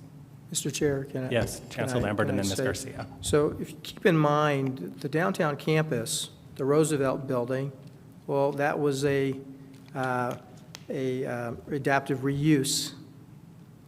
The old post office, which is our library, was adaptive reuse. So the college has had a history of taking facilities, rehabbing them, and repurposing them for the benefit of our community. That would be the same thing here. And as Chair Klinko is pointing out, let me just use DEI as an example. They're in a little classroom, they're in a little office. They need to have much more space, more breathing room to meet the growing needs of our students and our community. And so this gives us the opportunity to do that. Now, you can't look at things as what they are right in front of us at the moment. We have to look at where things are going into the future. And so that new automotive center is an example of that, the new advanced manufacturing centers. We're going through a renaissance right now at Pima Community College. I've had people say that to me. And I think we're going to see people coming back to the college because they're going to see that we have so much opportunity. Our programs are modernized. We're now into the 21st century. We're leading in some of these areas. So we're going to need more space, not less space as we go into the future. So let's not just look at things right in front of us, but let's think about that future and where we're going. And it's exciting for this community. Ms. Garcia? Okay, so Chancellor Lambert, we were not given a presentation on the different options. We may have had tours, we have had discussions, I will agree with that. But I've never heard about a parking lot. We did a tour, and that was it. It was never explained to us, okay, so for example, the diner that wants to be renovated as is. And when we had the tour, you were talking about keeping the buildings as is. That is not good utilization of land, in my view. That's my view, okay? So I'm okay with, that we need an expansion, and I'm okay with centralizing certain educational opportunities and cultural events, but you have to show us exactly what you're going to do, not approve these buildings as is. I can't do that. Dr. Hay? Board Member Ripley, to your point, we did receive the same presentation. We received it in the documents that were sent to us as well as study sessions. So everybody received the same information, whether or not it was read and appreciated. Nothing's been held back. But I can't see a single item on this list that Dolores went through that's not deeply embedded in what we believe in this college. Whether it's the culinary arts, has always been an innovative idea. I think the idea about the Diversity Inclusion Center there and transborder studies and putting a faculty center for excellence there, I think that's a fabulous idea. And I imagine if we had a faculty member in this room right now, they would agree that they need a place for faculty excellence and growth. We own these properties, and Kat, I'd be fine with doing an additional study time, if you really want to have a clear presentation on what they want to put in there and how they want to debate who's going to go where, that's fine. But to say we haven't had the information is false. Whether you read it or not is one thing, but we have had all the information. We've had 2 study sessions. We've been talking about this. It has been a master plan for 2 years. So somebody hasn't read the materials, but I think this is exactly what we should be doing in this space. And I'm certainly willing to get further information before we agree to move forward with this. Thank you, Dr. Hay. I really think that we do need to look at this a little bit deeper so that everybody on this board is satisfied with the decision. I think that This year we are, and as a new board member, I feel it's my responsibility to the taxpayers that we look at this very large budget that we're going to look at soon. And within the context of that budget, look at where the hotel property renovation lies, where all of the centers of excellence, where they sit, and look at the big picture, because there's a lot of money, which is wonderful. We're getting all of this federal funding, which will go away next year. But I think that I would feel more comfortable as a board member if we looked at this in the context of the greater budget and our strategy, to your point, Chancellor, a bigger picture strategy of where we want this school to go and what it's going to look like in the next not just year, but 2, 3, 4, 5 years, and also in the context of where we are moving socially in not just Arizona, but nationally and internationally. So I would like to see one very serious discussion, whether it's a study session, but where we all sit down civilly and see the presentations from all of the people involved, facilities, Dr. Duray, everybody that had a piece of this, finance, Dr. B, and really lay it all out in the context of the budget, which I think we also need to discuss a little bit more deeply. Thank you. Dr. Hay. And I fully support that, Kat. And I also will suggest, and I want to say this publicly, that when the board has study sessions on important topics, all board members need to show up. And they can't not show up and say, I never heard about it, because we have had study sessions and people don't show up. So if we're going to actually get serious about this and sit down and talk about it, then you need to show up. No, you've missed it. Mr. Gonzalez. I just want to say that the plans look good in reference to what Ms. Cerda mentioned, all those programs, and I will concur that those programs are needed. But more important, the synergy that she brought forth, I think it's great. Even with the, as Mr. Lambert mentioned, it's a renaissance. It's a new beginning. But one of the operative words that Mr. Lambert mentioned, we're trying to get modernized as well too. I know that we have discussions before, and one of the discussions and one of my concerns that I had is the cost. I know we're probably going to see it, but I think it's something that I would like to see. What is the cost for this renovation will amount to versus, or in comparison, to a new building. In the past, you mentioned that we have to replace. Well, I was on the tour, and it's going to take a lot of work in reference to bringing it up to the standards with the new technology and all that. I think it's going to be a lot of money. As I mentioned, I would like to see as I mentioned before, I would like to see what is the cost in reference to the renovation, but more important, is it cheaper? Is it more productive? Is it better and more modernized in reference to doing a design build, a new facility? PCC should not be in the area of renovation. We're there to provide the services, and if we want to provide the best and excellent services, I would like to see a design build, new buildings, where we can really provide those programs as needed. But as we heard before, the space capacity, we have a lot, and we're not capitalizing that. We said it briefly a while ago, reference to one of the campuses. But I think that the space, in reference to what we have, that's something that we need to look at. But if we're going to be, like I mentioned, I would like to see the actual and true costs in reference to the renovation.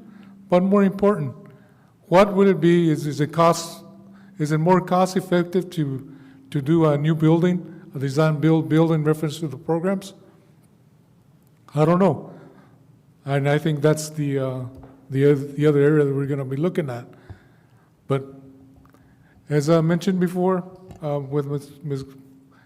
and all of us, we all have to look and provide the best for the community, for the students, not only in reference to the academics, but also we are responsible for the cost. We have that fiduciary duty to look at all perspective, all areas. What is it? What is the true cost? Thank you. Okay. So Chancellor Lambert, what I'll do is I'll withdraw my motion and let's get this scheduled for a study session in the next 2 weeks. Okay. Okay. Thank you very much.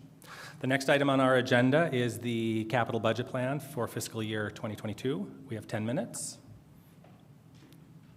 Is Good there evening again, Chair. Wait, we're gonna do. So do we need a? We need a presentation. Yes. So do we approve? Yeah, so if we follow our regular process, Yes. I'm going to read the recommendation. Okay, terrific. And then we can have a motion. Great. And Dr. B will Mr. walk Sullivan, you through the if you capital could budget. read the recommendation. Thank you, Mr. Chair. The Chancellor recommends the governing board approve $47.9 million in capital projects and estimated life cycle needs for fiscal year 2022. Is there a motion to approve the recommendation? So moved. Is there a second? Second. Okay.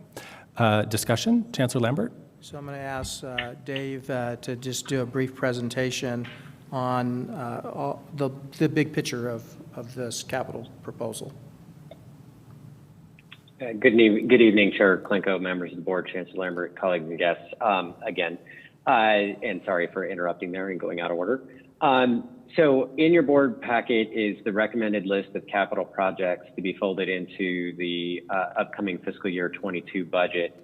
As has been indicated, it is a large increase over a typical year or the more recent years, which have been actually lower than normal in terms of the capital projects. That's principally because of adding the furnishings and equipment for the Centers of Excellence projects that are coming online, adding in a number of pieces of high-tech equipment for additional Centers of Excellence like arts and things like that don't have new buildings but do have these greater technology needs. And then information technology and other life cycle needs. Life cycle needs include deferred maintenance and other planned and normal expenses that happen during the year. It included is also the energy management project that we've talked about with the board. And listed in the board packet are the categories of the projects as recommended by the location, the organization division that would be the recipient of the equipment project, and then also the type of project that we're talking about. And then the specific projects are listed out there. This comes from a process where it's sort of a bottom-up process where each year we open up a database for people to submit their high priority or their priority capital needs. That gets evaluated by administrators and then approved by the executive administrators in the unit. It gets reviewed then by facilities, information technology, and the planning group to make sure it's consistent with that the cost estimates are consistent with what the true needs are going to be, and that it's consistent with the college's priorities. And then that list is compiled. The highest priority items were the ones that are in front of you. And the funding sources are a combination of, again, the availability of federal funds to support some of our needs, as well as using fund balance and transfer revenues for our life cycle funds. We have that budgeted typically to the tune of about $10 million.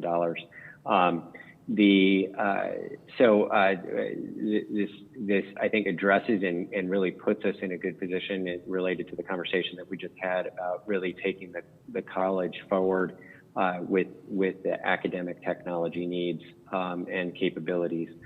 This is a robust capital plan, and it meets a lot of needs. On top of that, the other thing that's worth, and I'll say this in terms of the budget presentation in a few minutes, is this is a capacity document. So this sets the maximum amount that can be spent on any of these projects. We are also this year going to implement a little bit different capital project process And we will be coming back on a regular basis, both to the Finance Audit Committee, and we'll give regular reports back to the board on how the spending is actually happening related to these capital projects. That said, what I mean by that is that approving it tonight gives us the capacity to do the projects. It doesn't mean that we will spend all of the money in this list in this next year. And with that, I'll ask if the board has any questions. Are there any questions for Dr. B? Yes, Dr. Hay. So in the budget for the new aviation building, did we already plan on this? This is like $3 or $4 million, $3.5 million. Was that in the budget for the building and all that? Yeah, in some of the cases, the answer is totally yes. In some of the cases, it's a little different. So with the aviation project, recall that when we submitted the initial request to the state, we had requested something that was in excess of $20 million. And then they funded us to the tune of $15 million. So the additional needs are essentially supported by the college. Similar, a number of these projects are funded or were planned to be, the equipment was included with revenue bonds projects or was anticipated to be used from the college's reserves. Ms. Garcia? You know, I would like to see, I would like to have a study session on every line item that you have here. I don't want a study session on every line item. I think the Finance and Audit Committee can do that, but I don't want to be involved in that. Well, the thing is that on some of this stuff that he's presenting, I mean, they're going to be incapable of trying to get all this stuff accomplished within 1 year. I'd love for the Finance and Audit Committee, I'm sorry. So just, I mean, let's, okay. Okay, I've heard your request. Tonight we're voting on this. We need to move it forward so it can be folded into the budget. We can vote it down. Ms. Ripley? Hi, yes, so just, hi. A point of clarification, if you will. Yes. We had a discussion earlier. I was unaware that we were actually going to vote to approve this budget, that this was just a public presentation. So this is the capital budget plan. This is not the actual budget of the institution. So these are just capital improvements, correct, Dr. B? This is a line item list of things that people have forwarded. This is just one small component of the budget. It is not the budget. This is just priorities that different entities in the college have brought forward and moved through a process that Dr. B's office runs, and then these are what get adopted as part of those capital. But this is not the budget of the college.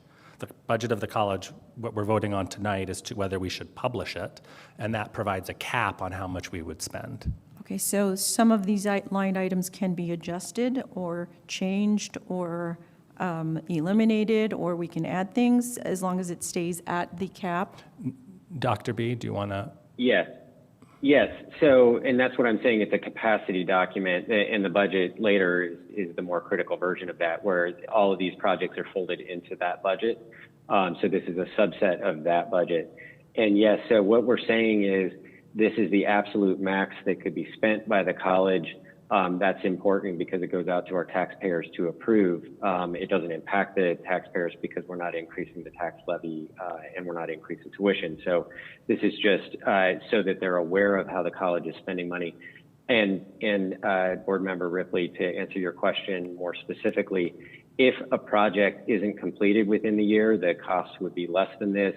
If it turns out that it's a project that we decide not to do as we go through this, as I mentioned, that I'm planning to have a routine and regular updates with the Finance Audit Committee, and we'll provide that information to the board as well. That if a project is identified that it doesn't need to happen, which does happen, this happens every year, that some projects don't happen, some, a project, it turns out a piece of equipment isn't needed, or there's another way to solve that problem. That money doesn't get spent, it gets folded into fund balance, and then we're able to use that for capital needs in a future year. So that's normal, and so what we're looking to do is get the top side cap set by this budget, and then it would go down from there. What you can't do is go up from here.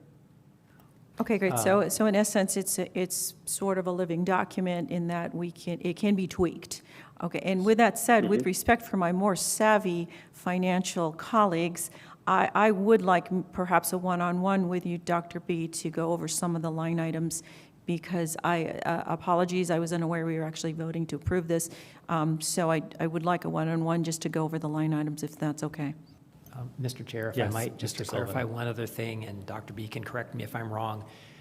One of the reasons we think about this as a capacity document is any particular project on this list that's more than $250,000, which would exceed the chancellor's delegated authority, right? If we're going to buy equipment or some kind of goods or services for a project that would exceed that amount, any contract in excess of that amount is going to come to the board for approval. So approving this capacity document does not mean the board has approved that we're going to do everything on this list. It just sets the outer limit of the capital budget. And then, like I said, any specific project that exceeds the $250,000 delegated authority will be presented to the board for approval. Great, thank you very much. Yeah, that's correct. Yeah. But these are, I mean, this is the scope of the capital projects. These are this is the intended plan. And then anything, as Jeff mentioned, anything that's above the board threshold will come back to the board for approval of the specific contract. Things that are under that and that are deemed to be continued high priority, we need to do them. We will purchase those according to the college's procurement policies. But if there were questions on specific items on this list, now is the time to talk about them.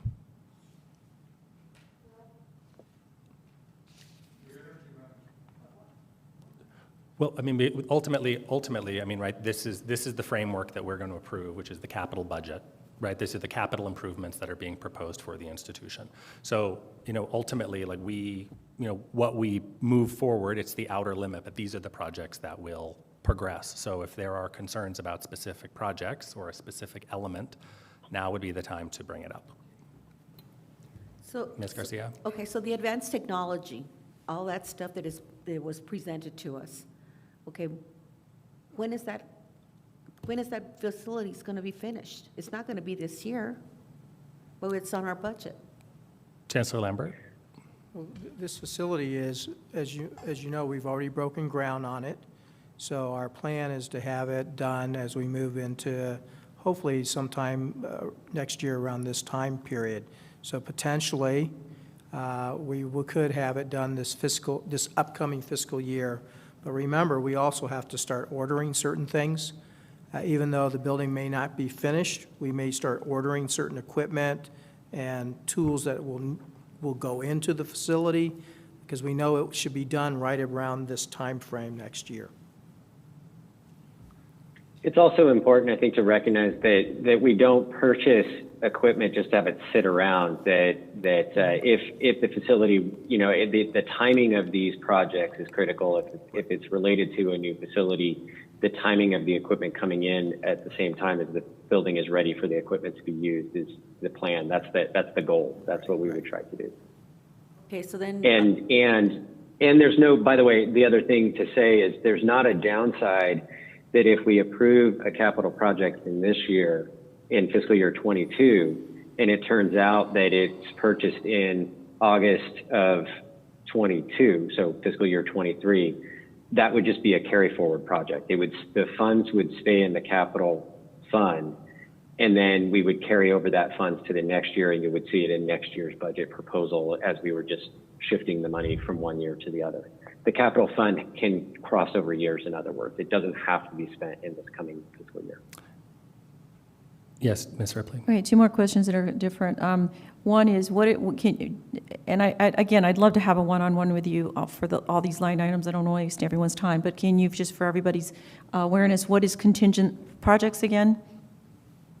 At $2 million? That's a great question. That's the best question. So that is essentially a line item that is to handle some unforeseen or unexpected project. So we like to have some contingent money available, and then it would have the capacity to do that. In this particular case, we have a couple of projects. There are a couple of projects that are specific that we want to review a little bit more thoroughly before we approve the capital project. And then there's a little bit of cushion in case there's some need that comes up during the year. Emergency needs happen for capital equipment. piece of HVAC equipment goes down and it's above the threshold that is in the normal life cycle fund, or refrigerator equipment, things like that, or a piece of academic training equipment can go down, and we want to be able to buy it right away, so we have a contingent line for that. Okay, and would the board be notified of the expenditure of that 2 million? Yeah. Before it Again, happens? so what we're planning to do is have a regular, so there are two things. Is to have a regular update of how we're using the funds throughout the year. And then secondarily, if the dollar amount was above the board threshold, yes. So you would be informed beforehand if it's above the board threshold. You would be informed after the fact if it was below the board threshold. But you'll be informed. Great. And my second question is, I'm assuming that the hotel renovation does not come under capital projects? It isn't at this point. It is not? It is not. Sorry. Okay, yeah, that's why I was just looking for that line. It isn't. Yeah, it is not in this list. Thank you. Ms. Garcia? And the energy management pro plan, is that part of it? That is part of it, right? So it's included in the list, but as was discussed earlier, that project is going to go back to the board for approval before it goes forward. So again, it's the same situation, and depending on the cost mechanisms and how we finance it, the cost will change a little bit also with what's in this budget. So this budget is set up for what the proposed amount is to be pay as you go, to reference the earlier conversation. So in other words, the board would be approving that project before it actually goes forward and is approved to go. So nothing's going to happen with that until it goes back to the board. Mr. Gonzalez, did you have your hand raised? Oh, no, okay. Okay, are there any other questions? Ms. Ripley? No, okay. Okay. So hearing no more questions, all in favor of the motion signify by saying aye. Aye. Anyone opposed? Ms. Garcia? You abstain. Okay, the motion passes 3-1 with Mr. Gonzalez voting no and Ms. Garcia abstaining. The next item on our agenda is the proposed property tax levy for fiscal year 2022. Mr. Sullivan, could you read the recommendation? Thank you, Mr. Chair. The Chancellor recommends the governing board remain levy neutral for fiscal year 2022 property taxes. Is there a motion to adopt the recommendation? Is there a second? Mr. Lambert, do you want to give us just a very brief overview? Well, in consideration of the conditions that our community has faced last year and this year, it has been our recommendation not to ask for a levy increase. And so we'd like to continue with that going into the upcoming fiscal year. Okay. Are there any questions regarding the item? Okay. Hearing none, all in favor of the motion signify by saying aye. Aye. Anyone opposed? Okay. Hearing none, this motion passes unanimously. Next item is 5.6, the publication of fiscal year 2022 proposed budget in the presentation for July 2021 public hearing and special board meeting to adopt the budget and set a property tax rate and levies. Mr. Sullivan, will you read the recommendation? Thank you, Mr. Chair.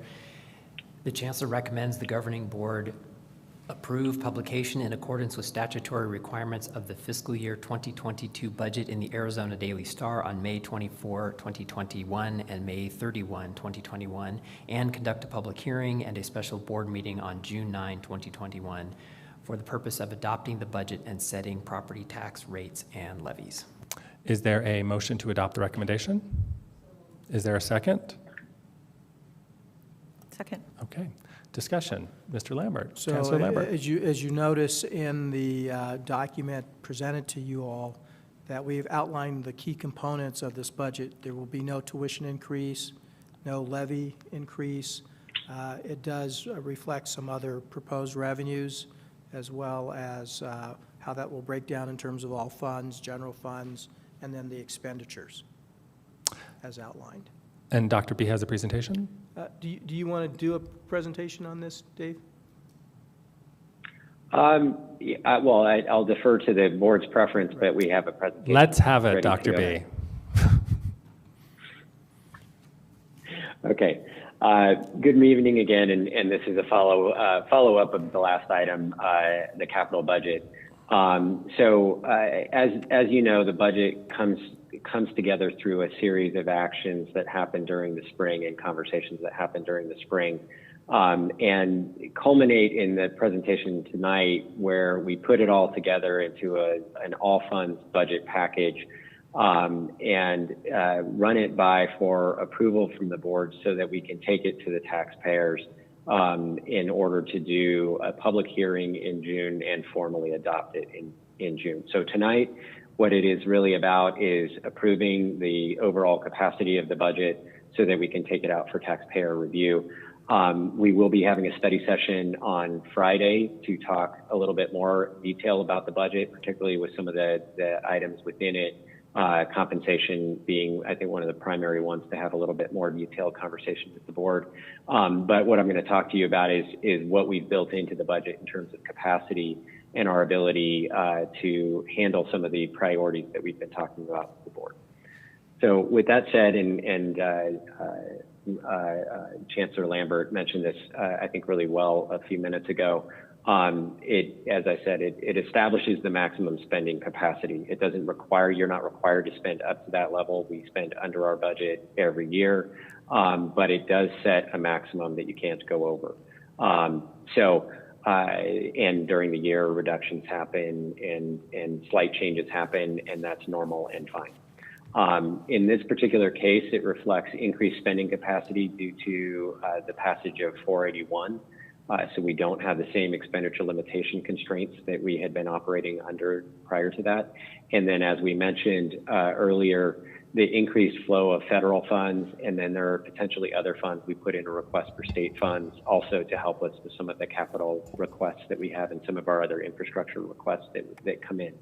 So this budget is really built to be able to handle if those funds come in, we will be able to spend it on the college's priorities as identified with the board through the series of conversations that we've been having.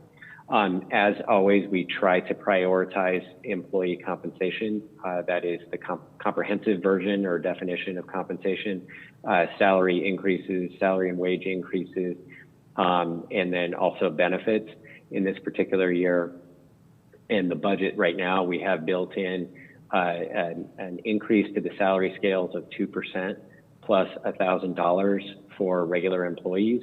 So it's 2% plus $1,000. For what that means for employees is that the range of increases would be around 2.5% to over 5%. So depending on what the salary level is, that $1,000 flat rate, it has a greater proportional impact to the lower income employees. We've also built into the budget increasing a handful of employees who are a little bit under $15 an hour to raise them up. There aren't very many of them. They're the two lowest steps at the lowest grade classification that we have. So we have that included in here as well. And then we just talked about the capital outlay as identified to really equip up our centers of excellence and to deal with a lot of infrastructure needs that we have the opportunity to deal with now. As Chancellor Lambert mentioned, this budget does not include any increase in tuition and fees. It also continues to provide the student success support courses at no cost, no tuition cost. It is a levy neutral budget, which means that we're not increasing the tax rate, which you just approved. So that is good news to the taxpayers. And the tax rate will be going down actually pretty significantly. We do get growth of new properties, so we get an additional $1.35 million from new properties that have been added to the tax rolls. And then, as has been mentioned a number of times, the federal funds coming from the HERF 1, 2, and 3, the CARES Act, the CARISTA Act, and then the more recent ARPA, those all are providing significant money to the college.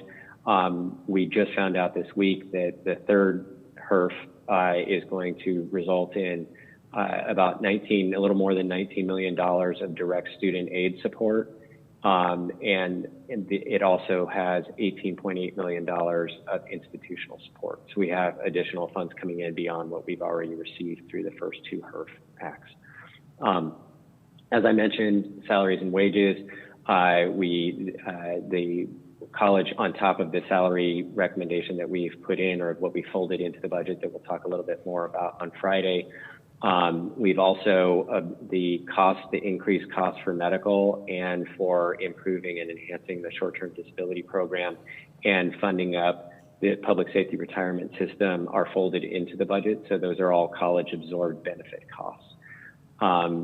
We've talked already about the capital and IT infrastructure commitments.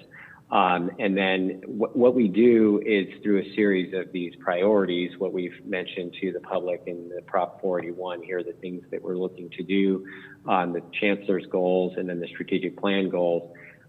These are the priorities for the institution. And so there are a few things that we've done that are consistent with 481, adding in more student success, not only making the student success courses free of tuition, but adding in a couple of student success advisors and a student success faculty member, someone who teaches STU classes. Okay, so this summarizes the tax situation. I'm not going to belabor the point because I think I made it already. The fact that we're levy neutral makes the budget process quite a bit easier. If you increase the tax rate, you have to go through a truth and taxation process. We won't have to do that this year. Again, it means that the tax rate is going to go down because assessed valuations in the county have gone up, and we're not increasing the tax rate, so the tax rate will go down. And then the change year over year is from the growth in new property. Here's a summary historically of how the revenues have come in over time by type. And you can see that the last few years, we've really ramped up the use of reserves for capital purposes. That's because we issued the revenue bonds. We've been accumulating college reserves and really making a point to reinvest back into the college. So that will start declining over the next few years. But as long as we have these big projects happening, it's going to continue to look a little bit like that. And then you can see the big growth here. The big change in the budget is the federal funds, the grants coming in that we've talked about. So this is just a comparison year over year of how the budget has changed in terms of the revenue sources and the use of the revenue sources that are in the budget. And then here's a change in terms of the fund. So the big changes are in the general fund, and that's funds that come in, and then we're essentially transferring that. Mostly, there's some operational changes, but most of that is going to support these capital increases that were in the capital budget that we talked about. And then the restricted fund is those things that will be funded and expensed directly to those grant funds, the HERF fund. And then the bigger amount of that, or a large part of that, is also the student aid, the direct student aid. So we get the funds coming in from the federal government, and then we ship it out to the students directly. But we have to show that capacity in our budget document. So that's one of the reasons for the big increase. Here's what the proposed budget looks like overall. Typically, our budget looks more blue in terms of these line items, but because we have such a big increase in capital spending, it is a little bit distorted versus what our historical norm is, with our personnel expenses being in the general fund, somewhere closer to 70% of the general fund. But overall, when you factor in capital, it has become a much smaller component, particularly with all the construction we're doing. So next steps with the budget calendar are, what we're looking to do is get approval tonight so that we can post the state budget forms in the newspaper. And then in June, we'll have the public hearing and special meeting. And what isn't listed on this is the study session that we'll be having on Friday, where we will talk a bit more about positions and compensation. There is additional information in this presentation. I'm not going to go through all of those items. The one I'm going to shoot to one though in particular, which is the general fund summary. And what's important about this and why I want to shoot to this is because this one really shows that year over year, when we take away those capital projects, that massive infrastructure investment that we're putting into the college, the budget change year over year is not that abnormal. There are some increased costs for information technology in particular. I'll point out that actually that's one of the things that leads to the institutional support being growing. Institutional support is not just administrators. Administrators actually are located in a number of the different categories. Institutional support are the support services. So those are things like human resources, Information technology is one of the bigger ones. The financial services, those kinds of things are the institutional support categories, and some of the other administrative functions of the college. So those are support functions, not administration, just to be clear on that. In addition to that, college police and some of facilities are also in that category. So it's a category that covers a lot of important things at the college, and it is not just about administrators. Anyway, so what the point of this slide is, though, if you look at the change year over year, there isn't that big of a change.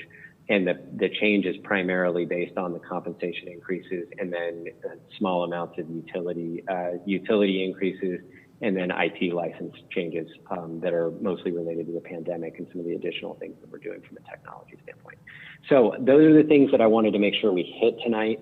Those are the most critical slides and the most critical points that I wanted to make. So I'll stop there and ask if the board has any questions. Are there any questions for Dr. B? Yes, Ms. Ripley. Yes, so just to be clear, this is a proposed budget. We're not approving it tonight. We're just approving Correct. the fact that it is a proposed budget, and we'll have more discussion this Friday for one, and then a public hearing. We are voting to publish it in the paper, which is the legal requirement, so that we can then vote on it at the next meeting, but it provides the upper level, Great. sort of the outer limit. Great, thank you, because again, Correct. I would like to ask some specific boring questions apart from this meeting at, it's 9:13, on some line items, just to be clear. You can certainly ask questions now, and then if you want, we can go into more detail at the study session. But either one is, because you have to ask them. So either now or later. No, I'll wait for the study session. Okay, I do have a lot of questions, and okay. they're boring. Okay, sounds great. And are there any other questions for Dr. B? Okay, hearing none, all in favor of the motion signify by saying aye. Aye. Is anyone opposed? Mr. Gonzalez? I didn't hear you. Okay, aye. Okay, so hearing no one opposed, the motion passes unanimously. Finally, we have a request for future agenda items. Okay, hearing none, the meeting is adjourned.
Okay, I'd like to call the meeting back to order.